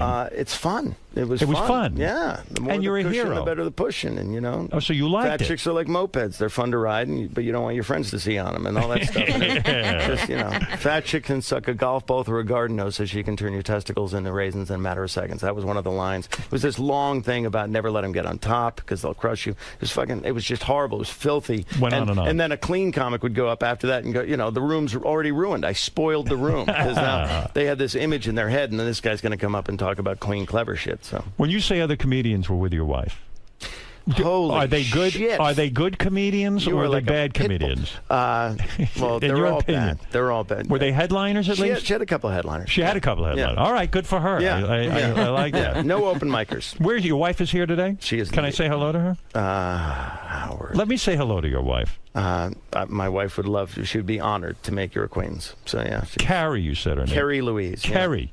Carrie or Louise. Carrie? Carrie. Carrie Louise. Let me see Carrie Louise. Formerly with Hey, Carrie. A heart over the eye. There she is. She's beautiful. Yeah, you are an attractive woman, I have She's to say. a hot hunk of burning love. What do Yes, you think? really are. Now, Carrie, if you won on Last Comic Standing, or if you came closer, why didn't you pick up the comedy career again and let Tom stay home with the kids? I know. Right? Think about it. I know. What, that did you would lose be, a that would be coin awesome. toss? I know. I think I did. I think I lost. He comes home after being on the road for a little bit, and he can't even deal with the kids for like 2 minutes. And I'm like, welcome to my world. Right. Yeah. So, you know, who can? You know, it's tough. He's burnt out. She's Lebanese though, so I can hit her, and that's good. No, I don't hit her. So you were proud of him on America's So Got Talent. proud. Yeah. So proud of him. And thank you too. I mean, I loved him. for loving him. And you know when I got upset the most? We shared the same agent. I had no idea. And and evidently the people at America's Got Talent knew the whole time. I So didn't did know. NBC. And Everybody NBC knew, and everyone knew. So some reporter called me and said, "We're going with the story that the reason you're so high on Tom Carter is it's because you have the same agent." And at that point, I knew, and I went, "Oh, that's so unfair to Tom. I didn't care about me. You want to accuse me of, first of all, what am I going to get out of Tom having a successful career? My agent isn't going to cut me in. Number two, my agent wasn't working directly with you. He has a big agency. Dude, you're the top of the food chain. I'm way down. Well, my agent came to me maybe the fourth week in or something and said, "Oh, by the way, we have a client in this. I didn't even know." Like, he didn't even know. And I was completely vetted by NBC and everything because, we were worried that might look like impropriety or something. And they said, absolutely not, because there's thousands of clients of the Don Buchwald agency, and you're like his only guy. Right. And I have, a fine under agent, Tony Burton, who's a fine human being, hung like a farm animal. And, is that true? Yeah. How do you know Chickens that? are farm animals. Yeah. And we... I told him. So I know, I don't get Don on the phone. I can't talk to Don. Don's your guy. So Right. yeah. But anyway, that annoyed me too. And then I wanted to respond, but they wouldn't let me. NBC said, I was. Shut up. They told me not to respond, but I said that's not fair to Tom. I mean, because it takes away the fact that the guy's really talented. And then they never ran with the story anyway. No, they never even did. brought it up. Thank God, Chicken that was a shits. scary time. Yeah. Then I was upset they didn't bring it up. Now, Carrie, it's not lost on me that you're a very attractive woman. Keep it clean here. No, you're very attractive. And I could see on the road other comedians must have hit on you like crazy. I mean, like crazy. It was more comedians because just normal guys wouldn't want to. They felt intimidated. So the only people I could date were comedians. Right. I understand No that. one else would come on to me, just except comics. Right. Now, what was it about Tom, out of all the other comics, that made you want to marry him? I don't even know because my New Year's it was New Year's when we it was New Year's Eve show, and my New Year's resolution was don't date any more comics. I didn't want to date You had any more it. comics. Why? That's Because they had hurt you in the sense that they would go out with you and then be on to the next girl? Yeah, and they weren't normal people. I think that's what Tom was normal. He was a normal, loyal guy, I thought, and it took me a while though to really Took a long time. Long time. How long did you make him wait before you allowed him into your love He cave? said he thinks it's 3 months. That's not that 3 long. months. That's huge. See, it's huge for a guy. I didn't think it was that long. Oh, for 3 you, months it's is the not that second week. long. Oh, my God. By the second week when she was asleep, I was jerking off on her, which is it was kind Is that true? No, that's We not. would do. I mean, we were doing a lot. We were doing a lot No. before, you know. That. You would give him a hand job at least to release his pressure. yeah. Well, that was nice. Yeah. I was doing a lot of stuff. You would blow him before? Yeah. Oh, you I mean, would? It wasn't, yeah, it was satisfying him. Remember that thing that we tried to do with the hot cocoa? What was that? Basement apartment. Yeah. Remember that? I got third-degree burns on my penis. What happened? You were not having I read intercourse. something that if you get your mouth really hot right when he was about to, I had hot cocoa. I cannot believe I we're don't know talking why about I'm this. remembering this right now. So you put hot cocoa? Hot cocoa by the bed, right? Right. And you, And you're I was blowing gonna him? just get, then I would drink some hot cocoa and then continue it. Oh, my and it's goodness. supposed to be really Yeah. good, but it didn't work out because it was too hot. And it burned his wasn't penis? working out. It was a Swiss miss. I can tell you that right now. That was Did you not- really have burns on your penis? I don't want to I discuss tried to be creative because, Yeah. so I was good. it. She tried. She made the effort. Yeah. Oh, look at Tom. Hot cocoa. Yeah, But why God. didn't the hot cocoa burn your mouth? Did you put it in your mouth first and then put Yeah, it? well, I would drink the hot cocoa and then and it was too hot, and then by the time it was ready, he was not ready. Sensory It didn't overload. work. Just couldn't handle it. I mean, Wow, yeah, it's too You much. don't need to improve on a mouth. The mouth is perfect. There's nothing you can do in there to make it better. It's like, But I like that you're up for experimentation. Do you feel you're still as open to crazy things, or has that kind of I'm romantic sorry, love? That has totally. Yeah. Let me tell you I'm that just marriage. Too exhausted. After about 3 years of marriage, her whole was off limits, and it still is. Cobwebs. Well, how often do you guys have sex? Jesus, honey, when was the last? God, what was Really? the Reagan administration? I Is it don't know. true? Do you really have you not had sex in a long time? Well, I was away. I was in Vegas, and I just got back 2 nights ago, and we had her whole family there for Thanksgiving, so I Right. couldn't stuff the turkey, if you will. When's the last time you blew Tom? During America's Got Talent at all? No, when she came to visit me in Vegas. Vegas. Oh, you did? I showed up in Vegas. Oh, you did? Yeah. Oh, how nice. Kids were in the next room. It's hard. Yeah. Howard. And you blew him. That's so sweet. I cannot believe this is the conversation We we're didn't having. have hot cocoa. How about those Giants? They won last night. Anything? Unbelievable, right? Unbelievable. Yeah, well, we're talking manly stuff. No, but you're a very attractive woman. I can imagine you got a lot of action or guys hitting on you constantly, comedians. Who was the biggest headliner you ever were with? This is going to make me very uncomfortable. Sam Kinison? Pee Wee No. Herman? Oh, stop. Who was it? No, Honey? this Pee-wee is- Herman. This is Boston headline. Oh, well, I kissed. Who? Do I have to kiss him? Should I? Kiss Jay him? Leno? Go ahead. Who'd you kiss? Greg Fitzsimmons? What's his name? Not Colin Quinn. Colin Quinn. Colin Quinn you kissed? Colin Quinn. Yeah. Wow. This was during a breakup with Tom and I because we Yeah. were going out for 6 years before he decided that he wanted to, and we had and I said, forget it, I'm done. It was You during the dated him breakup. for I 6 dated- years? You went and I kissed dated Colin Quinn? Yes. Well, why didn't you go all the way with Colin Quinn? I don't know. He's more like a child. He was like a child. He's a child. Colin is like a child. I like Colin. He's a really nice guy, but Right. Yeah. I love Tom. I love Tom. I did not want to break up with Tom. So you said to Tom, "Hey Tom, it's time to get married already." Yeah, and he was. You weren't going to marry her. Look at her. Well, I just. And she's had See? 2. How many kids you got? 2. I was Three. 3. And look Three at that that we know body. of. Well, the third Yeah. one really. It messed you up. I'm all strapped up and duct taped and stuff. Are you really? Because your Yeah. body looks slamming. Can Well- you wear a bikini?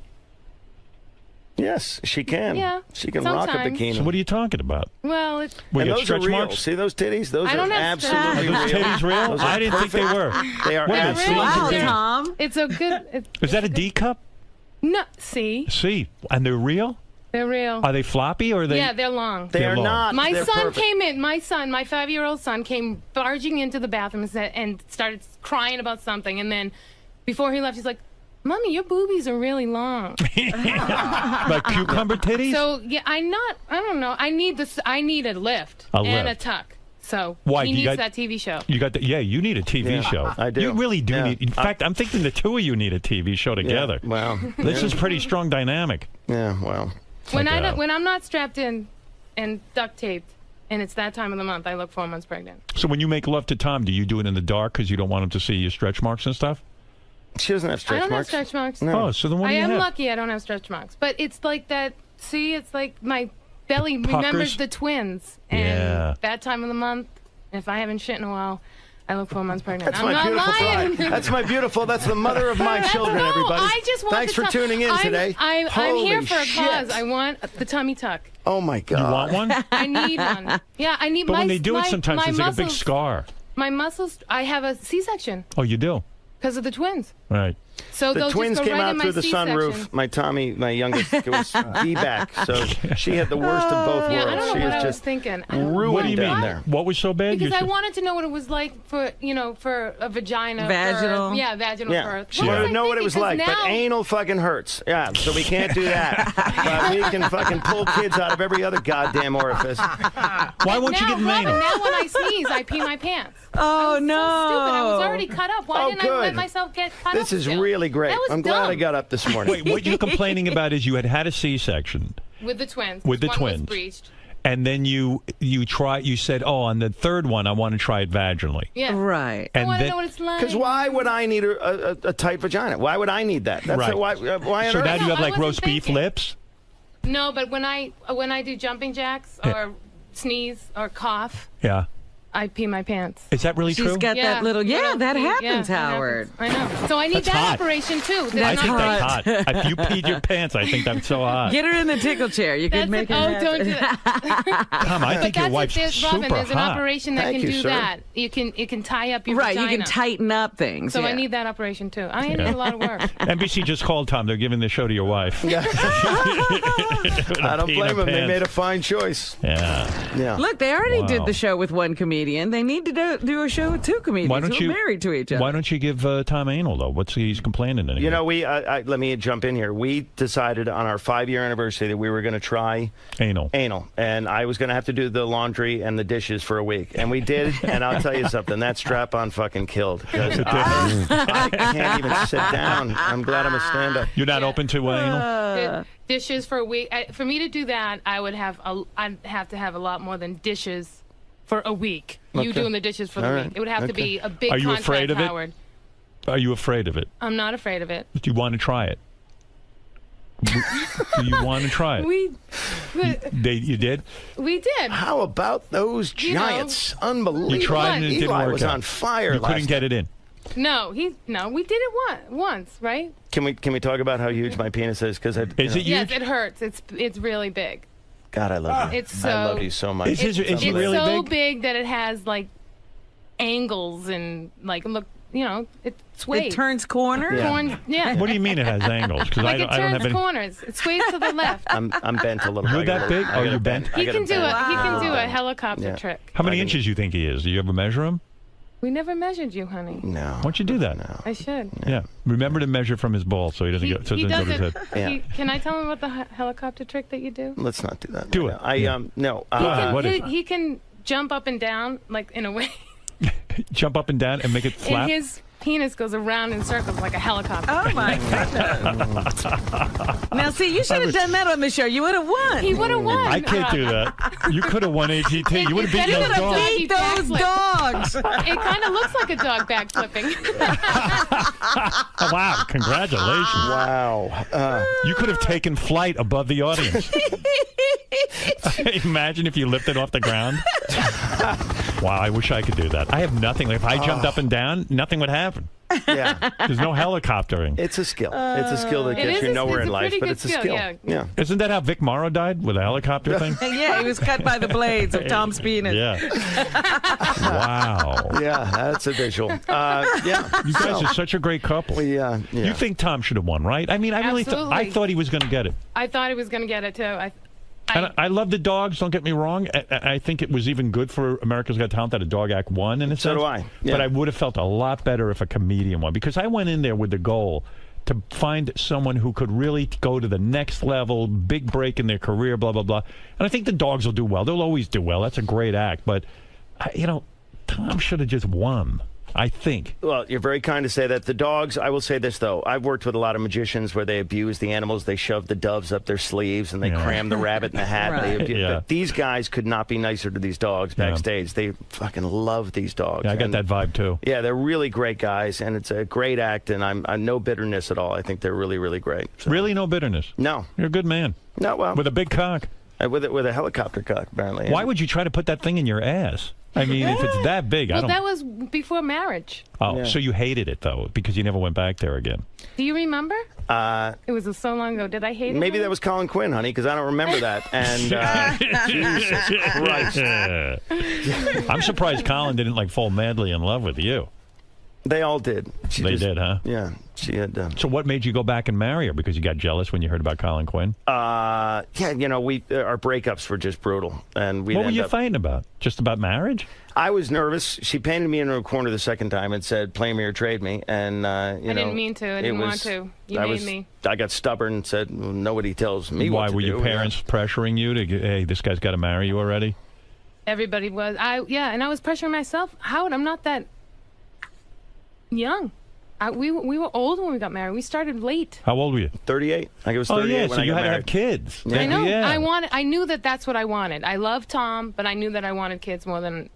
And Tom probably wanted just to be on the road and not even have kids. I got into comedy to chase skirt, and for years, and so to break away from that was difficult. But I like monogamy. You cheating I at all? prefer monogamy because I'm not good with names, so it's good for us. And, You're not cheating at all, though.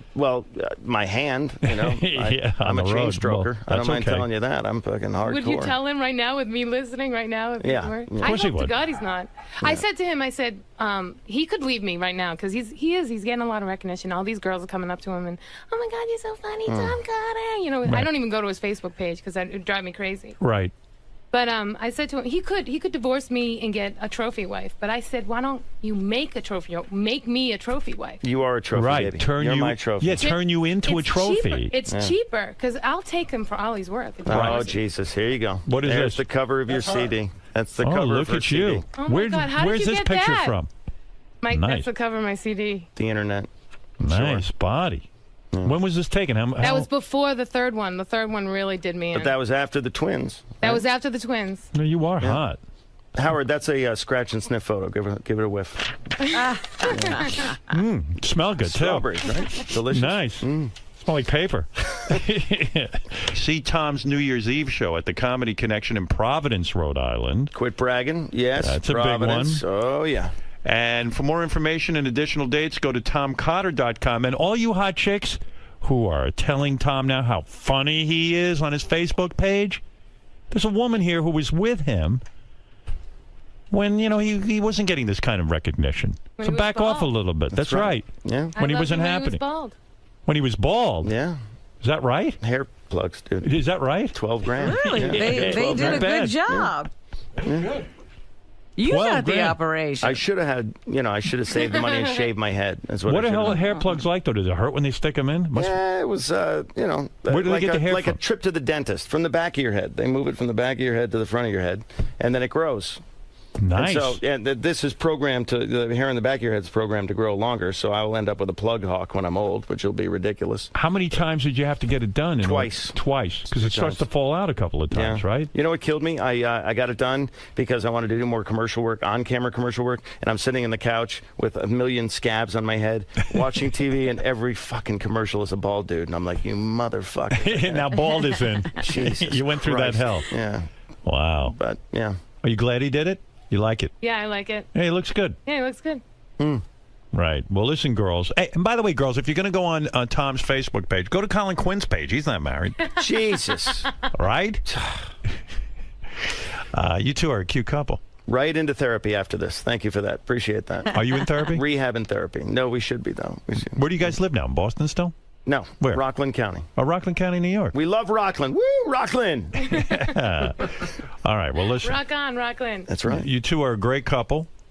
Tom, congratulations on your almost win on Thank you, America's Got sir. Talent. Honored, and I appreciate your help along the way and your excellent taste in comedy. And I was honored that you were on the show. I was really excited you were there. You made the show. And Send me some naked pictures of your wife. I'd like to see Sure, those. let me get right on that. As soon as I You leave owe here. him. Yeah, you owe him. That's right.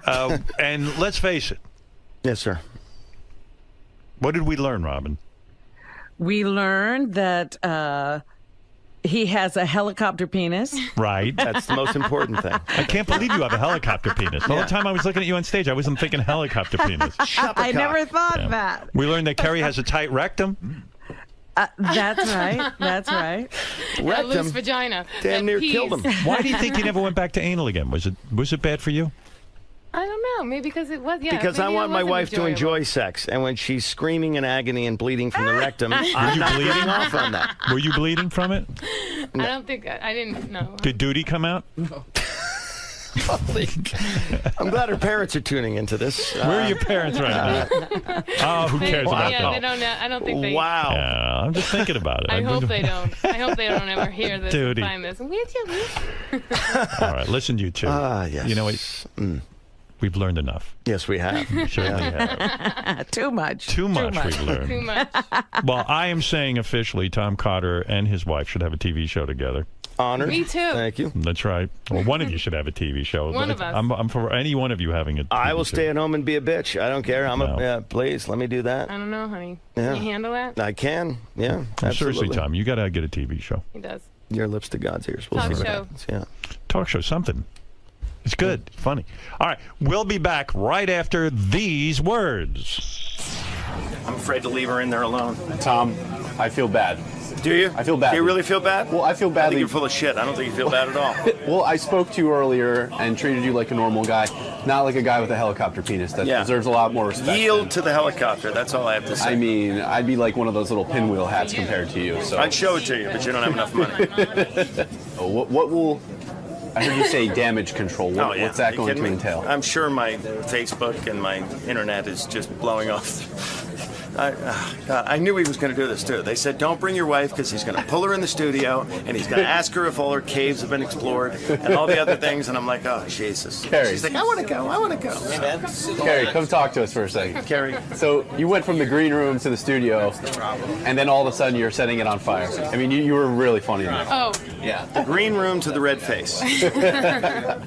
I hope my parents don't ever find out. They're going to hear it. You know, about this they've whole already heard about it. It's already out there. thing. But they're not in tune to like the internet world. Everyone is calling them right now. Oh God. And telling them. And And you just we're- blabbered on about So usually when Howard wants to meet someone's wife or significant other, they're very nervous and kind of tight-lipped in there, and you went in and you seemed comfortable and you were witty and you were making fun of your husband and you were like... I'm here for a cause. I want the tummy tuck and the trophy wife dream that's all I'm she having. cares about. Because I don't want him to go and leave me for a trophy wife. I want to be the trophy wife. So you were motivated when you went I'm to the motivated, studio. I yes. like that. I think that's what it is. Would All you right. leave this? Who would leave that? I wouldn't. No one would leave that. Hell no. No.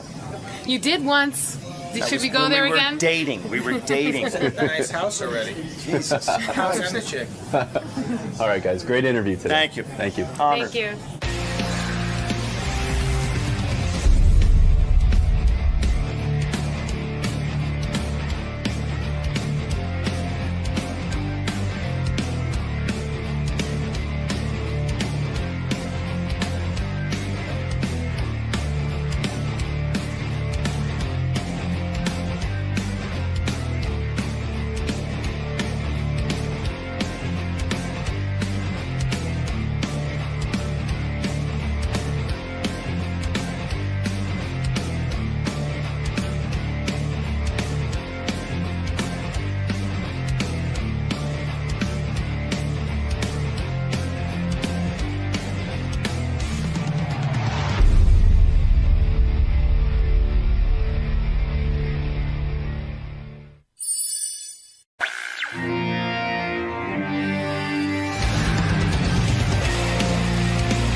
We got an old friend of the show here, Steve-O. Old friend, new outlook on life. Yeah, very new outlook on life. Very straight looking, not crazy. not all wound up like a clock like usual, you know. So let's see if that's true. Well, who is it that we're talking about here? Steve-O. Oh, I said that. Okay. I thought we were talking. But you don't listen. I thought we were talking about you for a Right, second. Camel. We don't listen, do we? All right, Ronnie Moon. Let's get him in. Steve-O. Yeah, dude. Welcome back, sir. Oh, thanks, man. How's things going with you, man? I'm very well. How are you doing? I'm all right. Thank you for Cool, asking. man. Most people don't ask, so I appreciate that. All right, man. Good deal. Right this way, sir. So you've got a new show, Killer Karaoke, going on. Yep. It's pretty ridiculous. Combination of like Fear Yeah. Factor, American Idol type of deal. Yeah, people sing karaoke while horrible shit happens to them. I like that. It's a pretty cool premise. Yeah, I think it's gonna do well. I think I'm doing a bang-up job hosting it too. I can see that. Yeah, it's cool because I get to like still be like sort of doing crazy shit, but like also not doing crazy shit. It's a good little bridge to maybe a career and not hurting myself. You found a happy middle ground, a medium. Yeah, I think it's a very appropriate transitional job for me. I like it.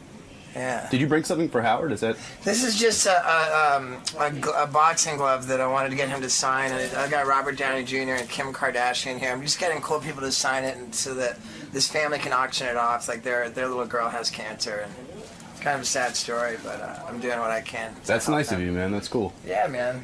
So yeah, I'm not trying to do any fucked up stunts or anything. It's my first time coming here with no crazy plan. There's no shock agenda going on. Right. All right, man. Yeah, dude. I think it'd be cool. I think it will be too. I'll see you in the studio, man. Hey, for sure, man. Thank you. Thanks. Go ahead with Steve-O. By the way, did you see the picture on the back here? Like, this is from 1998, but like, holy shit. He said that's look on the next page. 5 feet of water at the bottom of that. That's him there at the top, jumping off that balcony. Into that. Into like a small hotel pool. God. I know, it's insane. You know, I can tell you something. Last time he was here, he had the book, right? So Lucas is like insane fan of his. So I took the book, and Lucas read the book, and Lucas it into some weird shit. had all the drug stories, like all the crazy. And Lucas would come down every night and go, "Did you know Steve-O got his teeth kicked out because he got a fight?" But I have to tell you, like at the end of the day, it was a really like Steve-O ends up being good, and Lucas is like, "I'm never doing any of that shit that he did." Oh, maybe it's a good influence. It was sort of oddly a weird, good influence. But all the drug stories are in there. Steve-O, as you know, is part of the whole Jackass thing, although I think he's had it with that. Or is Jackass still in effect? Let me take a look at him. Who knows? Yeah, he looks good. Looks healthy. Look at you, dude. All Never sober. thought we'd see a healthy Steve-O. Well, the last time I saw him, he was sober, but like newly sober, and like you know when like a fat person loses weight, they don't quite look right at first. Like when you went sober first, yeah, you look better. It but was odd, yeah. It was odd. But now you're starting to grow into your sobriety, and you're actually looking real normal. Well, thanks, man. I appreciate it. I think there's a compliment in there. I'm trying to compliment. It's just hard. Yeah. You have one of the most unusual speaking voices, and I read recently that you have esophagitis. Esophagitis, yeah. That's from vomiting too much? I think that played a major role in it, yeah. What were you doing vomiting? Well, I don't know if you've ever seen any of my work. Yeah, I've seen your work, and he's always vomiting. You're always vomiting? Uh-huh. Well, vomit always plays into it. But so, in other words, esophagitis. Right. Esophagitis is something that when you vomit, I guess your esophagus gets affected. You irritate it. Right, yeah. and I had acid reflux issues as well. I'm not in all the drugs and alcohol and smoking and stuff. Did wreak havoc? Do you like just wake up every morning and go, I wish I had never done all that? Like, No. oh, really? You're cool with it? I mean, it would have been nice to maybe clean up my act a little earlier than I did, but overall, it's all good. Does it freak you out that you almost died from drugs and all of that? Yeah, it got pretty ugly. There's no question. But you got footage. You can see it. Yeah, and I guess in some sort of dark way, I'm glad that it got as bad as it did and that I filmed as much as I did. But no, everything's cool, man. I mean, at the risk of sounding sort of cliche and douchey, like things have to get really bad. I'm grateful for how bad it got because it things are always darkest before the dawn kind of thing? I think that, I Googled that phrase, and it's actually bullshit. It is, right? Yeah. I don't even know what it means. Don't ask me. I can't figure out Pearl Jam or that. Yeah. But so the esophagitis, yeah. That can cause cancer, right? It's it's something that I got to keep tabs on. Every 2 years I go in for what's called an endoscopy. And they put something down your throat? Yeah. They jam it all down your throat and check it all out. Do they knock you out for that? They do, yeah. Yeah, because I mean that would be awful. That feeling of something going down your throat like that, right? But I'm pretty sure that it's a camera. Yeah. Right. I think the stuff that they use to knock me out is not like narcotic or anything. Yeah. How do they do that without narcotics? Well, I don't know. I think I'm not really sure. But I'm always like, whenever I'm in a doctor's situation, I'm real. That's the first thing I tell them. So yeah, how do you hurt yourself now? Because now you can't. I haven't taken anything myself stronger than an Advil since I got sober. Really? Wow. Yeah. Well, that's awesome, man. Hey, congratulations. How long has it been now? 4 years, 8 months, 2 weeks, and 2 days, I think. Yeah, because you were probably the top drug addict of all time. I mean, you were doing tremendous amount. At your worst. I don't know about top of all time. But I think you might have been. All right. I mean, because but in your moment, you were the guy. You were going berserk. I mean, what were you were doing, like cat tranquilizer? Sure, Special K, PCP. Right. I was doing some pretty wild stuff. You were doing the hardcore stuff. Like I don't. Like I think people don't take those drugs. I think you were hard. Yeah, you were more hardcore than like a heroin addict. Like heroin, okay, we know about it. Like, you were doing like fucking cat tranquilizer, video head cleaner, aluminum cleaner. You're the man. No, I mean, you were out of your mind. Yeah, it was wild. I remember coming in here and you telling me the BAM and Knoxville had been in, saying that I'm gonna die soon, and I was like, oh yeah, really? I said, Howard, who do you think's gonna live longer, me or Artie? He said Artie's gonna live way longer than you are. I was probably wrong about that too. What do I know about drug addicts? I didn't know he tried to kill himself. I miss Artie. Yeah, he's a good man. Yeah. Yeah, he's doing all right. He's doing well. Right. Yeah, we saw him a couple of months ago. Okay. Yeah. But, you talk about old friends and seeing them, people you worked with. I get the feeling with the whole jackass thing, not that you're over it, but that, like, you've just gone in a whole different direction and that you guys don't get together. And your sobriety is so important to you now that you've said that those guys get together socially to drink. And you can't really be around them anymore because you don't want to be around people drinking. Yeah, I mean, there's definitely, any time that all the guys get together, they're pretty much going to end up at a bar. Right. But I've never, I haven't gone into a bar to sit around and watch them drink. That just doesn't make sense to me. No. But we all stay connected, and we're always cracking each other up with text and stuff. So you do like the guys, and you care about them. But there won't be another Jackass movie, or there might be. I don't think that. I don't know, because we've always said no. There's not going to be another one, and then there always was. It's not that I don't have it in me. I mean, I still have the same sense of humor as ever, and But I can be pretty wild. But at the moment, no, there's no Jackass movie. Do you think it's because the guys are too banged up? I mean, Johnny twice a day has to put a catheter up his penis in order to straighten that out. He has to. Yeah, he has to. I've talked to him about it. You think he likes it? Yeah. I mean, he ain't doing it for fun. Johnny twice a day puts a catheter up his penis. I used his catheter as a straw one time. Did you? And you weren't high? No, I was totally sober. I think I actually used it as a straw to drink his urine. Oh, did you? Is that true? Yeah, that was when we were testing out the cameras for the Jackass 3D to see if they worked with us. Isn't it crazy that kids, and I know kids, teenage kids, worship you? I mean, you're really like a god to them. And isn't it weird? Like, they worship you, and yet you're a guy who takes a guy's used catheter and drinks urine with it. And these kids want to grow up to be you, See, this is what I think is wrong with America. Isn't it mind-blowing to you in some way? Sure, I think Jackass is very much a barometer for the downfall of America. Are you starting to fear that you're against what Jackass represents? Could you actually be going that far? Are you going to go the religious route? Not at all. I think that Jackass has always been in a very good spirit. That we've never hurt anybody but ourselves, and we've always been, very self-deprecating, but not cruel or wrong in any. I think it's very wholesome, really. When I Jackass. When I talk to you Wholesome? about Jackass, wholesome. Yeah, listen to who I'm talking to. Steve thinks it's wholesome. It shows male camaraderie at its best. Yeah. Okay. So when Steve-O, by the way, is our guest today. Who's in the hot seat?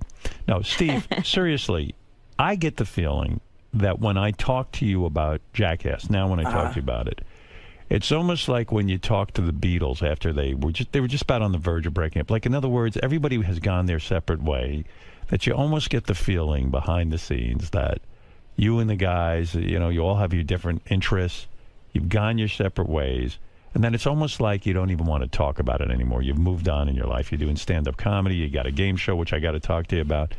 You know what I mean? It's almost like you don't even want to hear about it anymore. I think there's an element of truth to that for sure. Like when people come up in the street and it's like, oh, dude, like you kind of don't want to talk to the guy in the street about Jackass because it makes you a little bit sad because you're not doing it. Right. But as far as like avoiding or not wanting to talk to the actual Jackass guys, I wouldn't say that's true. Have you made enough money that you could? I read somewhere you're worth $2.5 million. Is that accurate? Is that accurate? It's not, but if you say what you're worth and it's less than people think, then you're a chump, and if it's more, then you're a dick. Have you made enough money that you could never abuse your body again, never hurt yourself, and just like sort of retire from that aspect of your career? I don't think so. I mean, my dad, who we've talked about in the past, a wealthy guy. Yeah, he's got me paying attention to the financial world and the quantitative easing and the government debt and all this stuff, and really that we're seeing the dollar like devalued, and in any case of like hyperinflation or economic collapse, I don't think that anybody's in safe shape. So I think the future is very uncertain. So were you a Romney guy in the sense that he was? I can't stomach Romney now. I hate Obama too, but you hate everybody. You hate them all. Well, I mean, I suppose I definitely prefer Obama, but I just remember the last time around voting for Obama, and he was, we had just seen the economic crash of 2008, and he was talking about, we're going to get really tough on the banks. The banks aren't going to push this around anymore.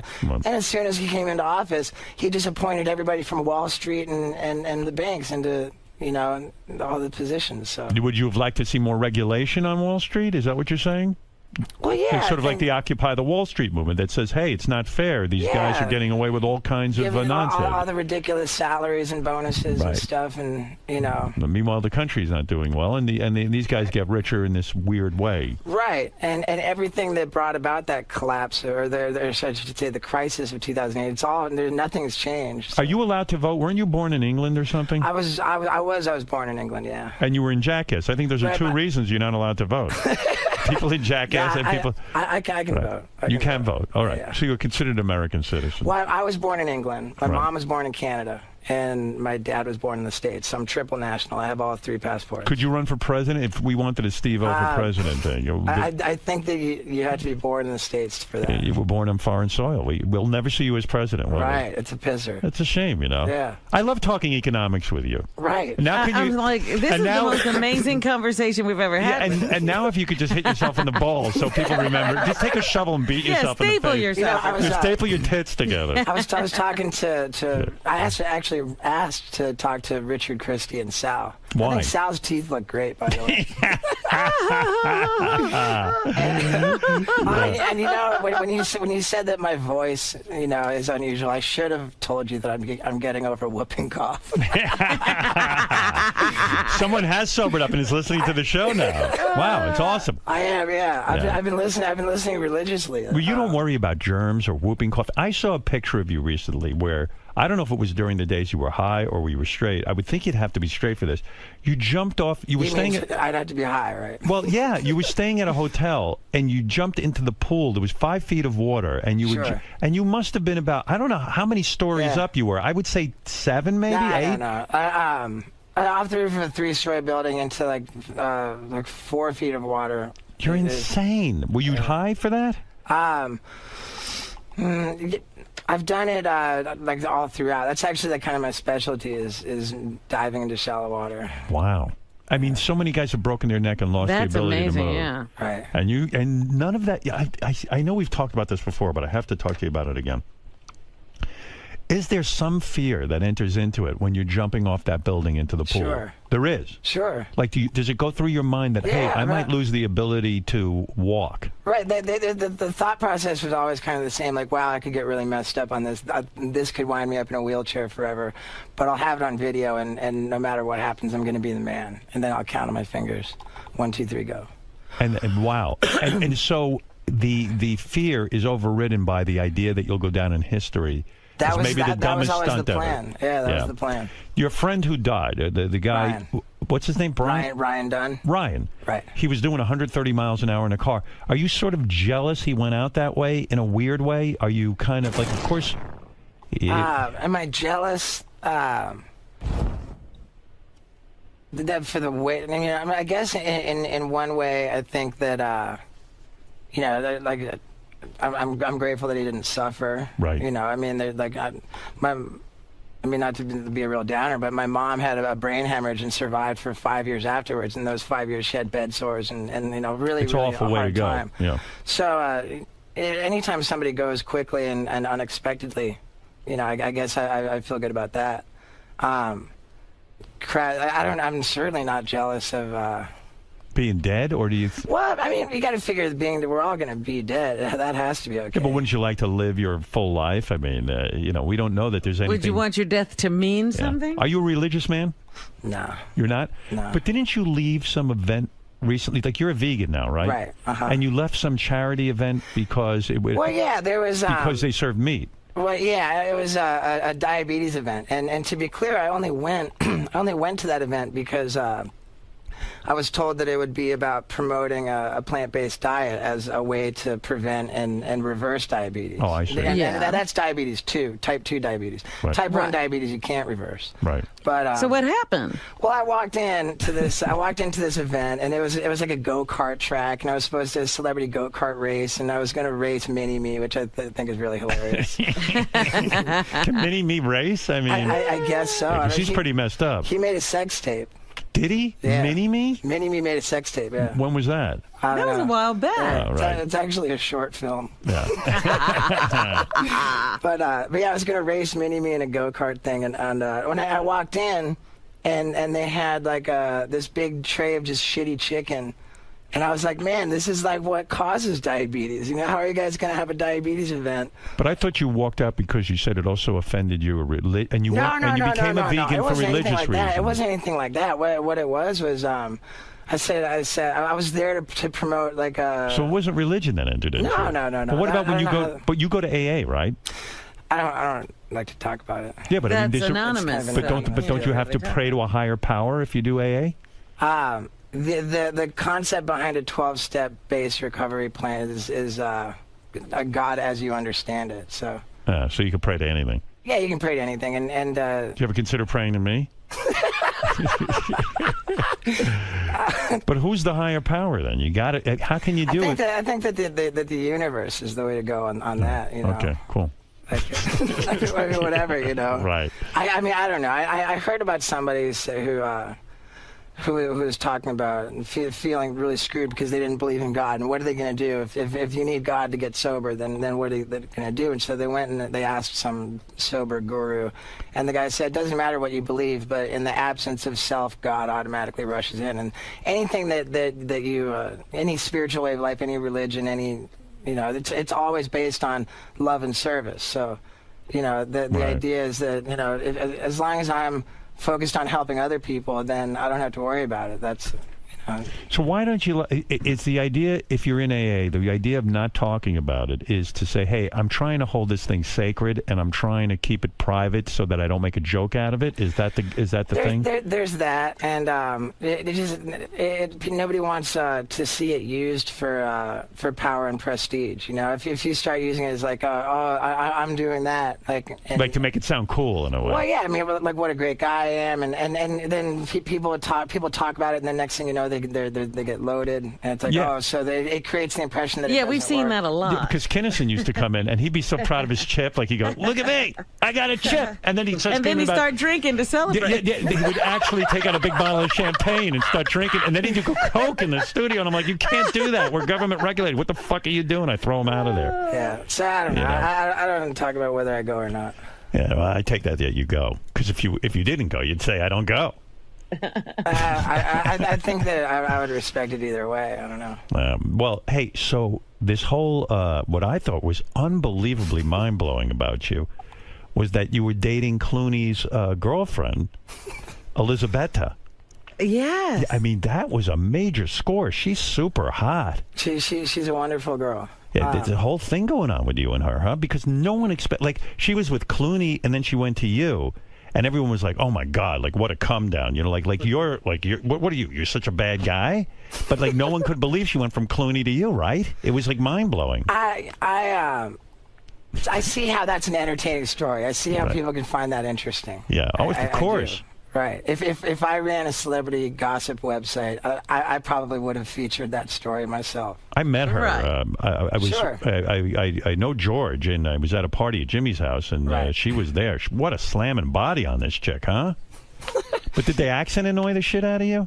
I wasn't too terribly concerned about her accent. Yeah, fuck the accent. Who cares? Did you even hear it? Yeah. Yeah, right. I don't think I would have heard it either. No, I heard it, and You speak any Italian? I don't know, but You're fluent in Spanish, though, aren't you? I spoke Spanish and Portuguese when I was a baby, but You grew up pretty wealthy. You had a Spanish maid who you even say took care of you more than your parents did. yeah, it was live-in Brazilian maids because I was born in England. I moved to Brazil when I was 6 months old. Right. Spoke my first words in Portuguese. No kidding. Yeah, and then I moved to Venezuela. Your parents were hardly involved, I guess. Right. I think that I developed. Whoever was around, that's the language he spoke. Right. I mean, that's sort of sad. Your first words were in Portuguese. Right, because I was raised by maids. Like Tarzan was raised by apes. Did your mom not have any? Yeah, right. Did your mom not have any interest in you? I mean, was she pretty aloof? Well, I don't know about that. I think my dad was the president of Pepsi Cola Brazil. Right. So my parents just had shit popping. Right. They were They kind of sure busy. did. And I suppose I was sort of lacking for attention a little, and that might speak to how I turned out the way I did. Were you one of those rich kids who's like the maid taught you about sex and all that? No, it wasn't like that. It wasn't like that. But you're fluent in Spanish from that, which is pretty that cool. was I was fluent in Portuguese. When I was 2 years old, I moved to Venezuela, and I spoke fluent Spanish in nursery school. Mis labios se pescan en la cocina? Well, see, but then I moved to America when I was 4. I forgot everything. Oh, you did? Oh. Yeah, I spoke 3 languages. I spoke 3 languages. Why don't by I the age of believe 4. you? No, I did. Really? I think by the age of 3 or 4, I spoke 3 languages, and by the age of 5, I forgot 2. Wow. But I spoke Portuguese in my sleep at summer camp when I was 11. There were these kids from Brazil, and they were like, "Dude, you spoke fluent Portuguese in your sleep." Do you think your dad ever banged the maid? I don't like Arnold Schwarzenegger? I don't think so. No. Yeah, I can only imagine the rebellion your father felt when you went into Jackass and you were doing all this first crazy. I went and to you clown college. I know, and he must have been livid. I mean, because Yeah. the guy was such a successful businessman, he probably Right. wanted you to do that. Well, I went to.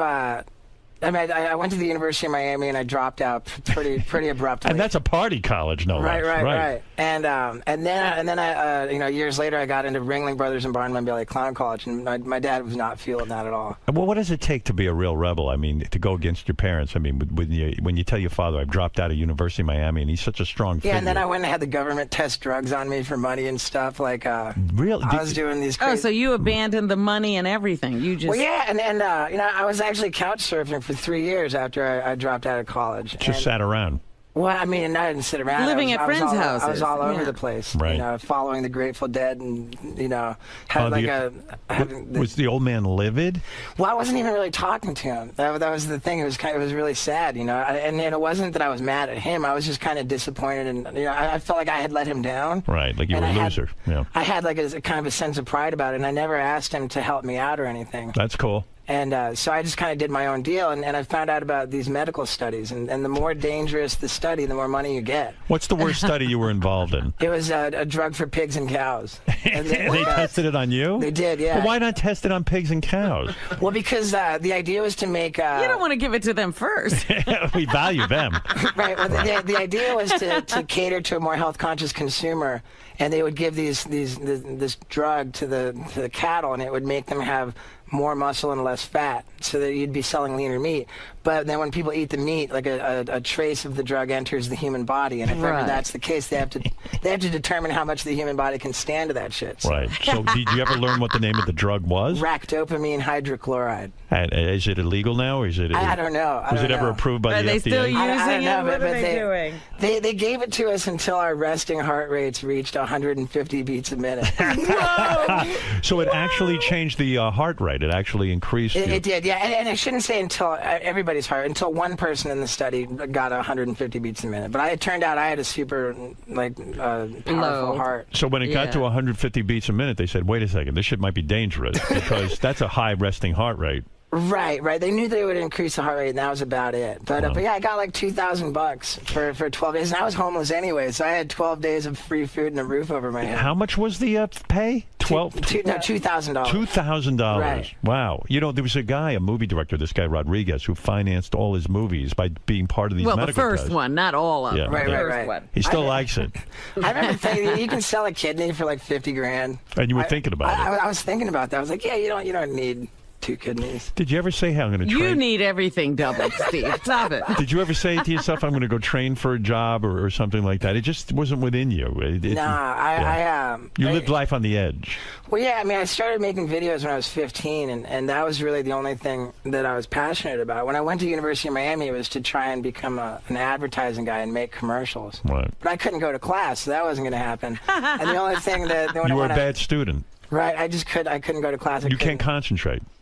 Yeah, I'm better at it today. Right. But, keep a schedule, that sort of thing. I couldn't keep a job or go to class. Is that when you got heavy into drugs, around the clown college time? I would be on drugs if I was in clown college. It was it was before clown college. I developed it. I found cocaine to be delicious. In college? Or in high school? It was during that homeless period. I see. Yeah. It's good to be homeless and on coke. Your life's going really well. Right. Yeah. Is your dad proud of you now, or is he still kind of disappointed? He is. Very much so. Yeah. Right. What drove us apart at first ultimately brought us closer together than ever. I remember my dad having a conversation with me. He said, "I feel I've done a disservice to you by not supporting you in this career path that you've chosen. Now that I see that you're committed to it. He said his dad had the same conversation with him. Yeah. His dad was like his whole family was all like preachers and theologians and academics. And him going into the business and he went into world. the business. Him going into the business world made him like kind of a black sheep. So I can understand why your dad would have been concerned about what you went into. Sure. Because I mean, you could have killed yourself very easily, and you were going that route. Why do you think you're not closer to Johnny Knoxville? Seriously, what do you think the rub is there? Is it because he made more money than you on the Jackass project? I don't know why. Why? I mean, let's analyze it for a second. Why isn't he one of your closest friends? When you think about it, do you think he is afraid of you because you're even more edgy than he is in the sense? I don't think that's got anything. Do you think he can't stomach you for some reason, or do you think? Is this a true premise? Are you two not close? I was at his house the night before last. Oh, you were? Yeah. Oh, so I get the feeling you guys aren't close, though. I mean, that might be an anomaly. I think that. I don't think that that's really right. Yeah, but you were at his house because you broke in, right? No.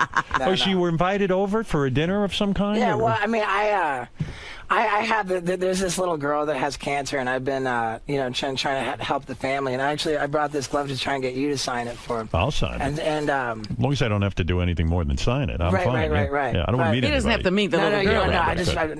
Yeah, I'm not good with kids. I wanted to get him to sign it, so I went over to his house and hung out and stuff. Oh, I see. But you're not. So my premise is correct that you're not close to Johnny. I wouldn't say that we're not friends, but I mean, like you said when I first got here, I'm kind of doing my own thing. But why do you think you're not closer? Honestly, I mean, you must have thought about this, and you know, really, it's amazing to me because you guys have such a shared history. Your greatest success is together. Right.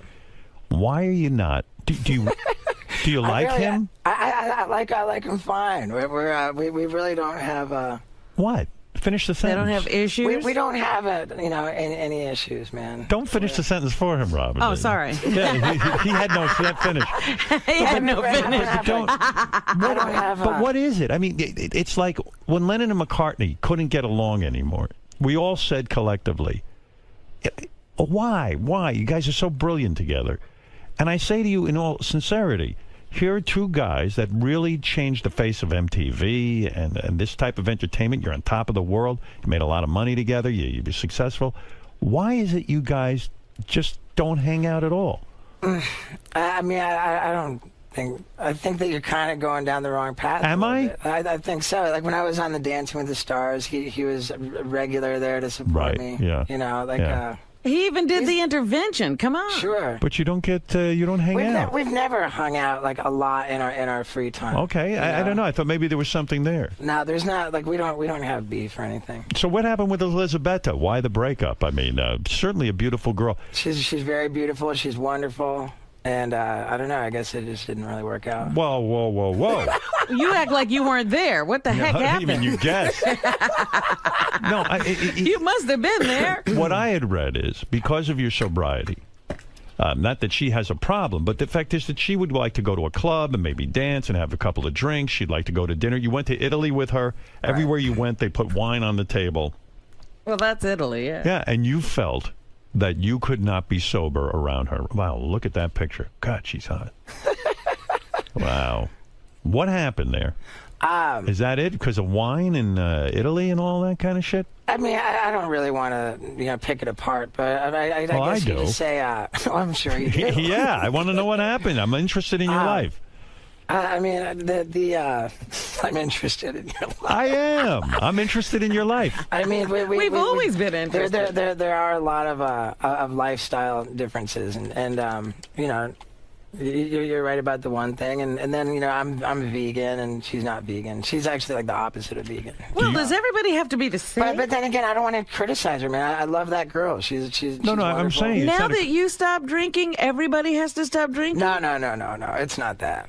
He doesn't want to put himself in those situations. Although, what happens when you get to a place where people are drinking? I mean, you can't escape it in this country. Yeah, right. You can't expect to hide from it. But if you're going to be around it, you just got to ask yourself, do I have a legitimate reason for being in this situation? Right. You know, and if you do, then by all means. Are you such a drug addict and alcoholic that you literally are just better off as soon as you walk into a room and people are drinking? You're better off just leaving.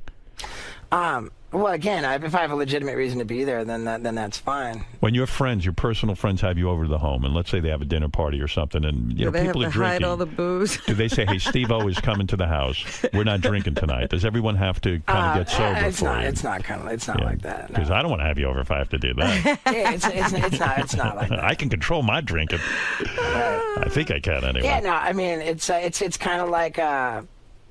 Sugar's not bad. It's just bad for diabetics, right? Right. And so like drugs and alcohol are bad for me because I'm an alcoholic drug addict. When's the last time? But also the vegan thing. Now you don't want to be around anybody who eats meat. Well, it's just I mean, if every time you're always going to a restaurant, I like to go to vegan restaurants a lot, and then to do that. Right. So do you have a girlfriend now who's a vegan? No. Yeah, we got to find you a vegan who doesn't drink. Good luck. You ever see what girls look like who are vegans and don't drink? They wear Birkenstocks. I don't know, man. Times are changing. It's funny too because you're a guy who will drink urine, but you won't drink alcohol. Won't drink booze. Yeah. It's so funny. There's this.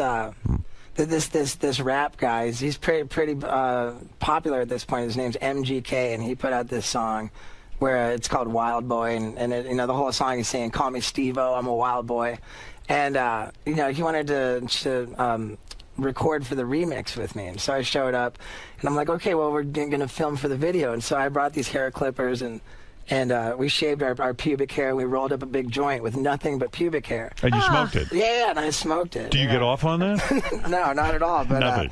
And we smoked each other's pubic hair. It was pretty funny. And the footage of us actually smoking it was on the cutting room floor. And he's probably a bit mortified that I'm saying that right now. But I'm surprised you would even draw smoke into your lungs. What could have triggered you? You make a very good point, man. I was conflicted after the fact. On two levels, because I drew it into my lungs. I quit smoking cigarettes and everything. Yeah, I mean, is life exhausting now? Because you have to consider everything. I mean, you can't just do something thoughtlessly, right?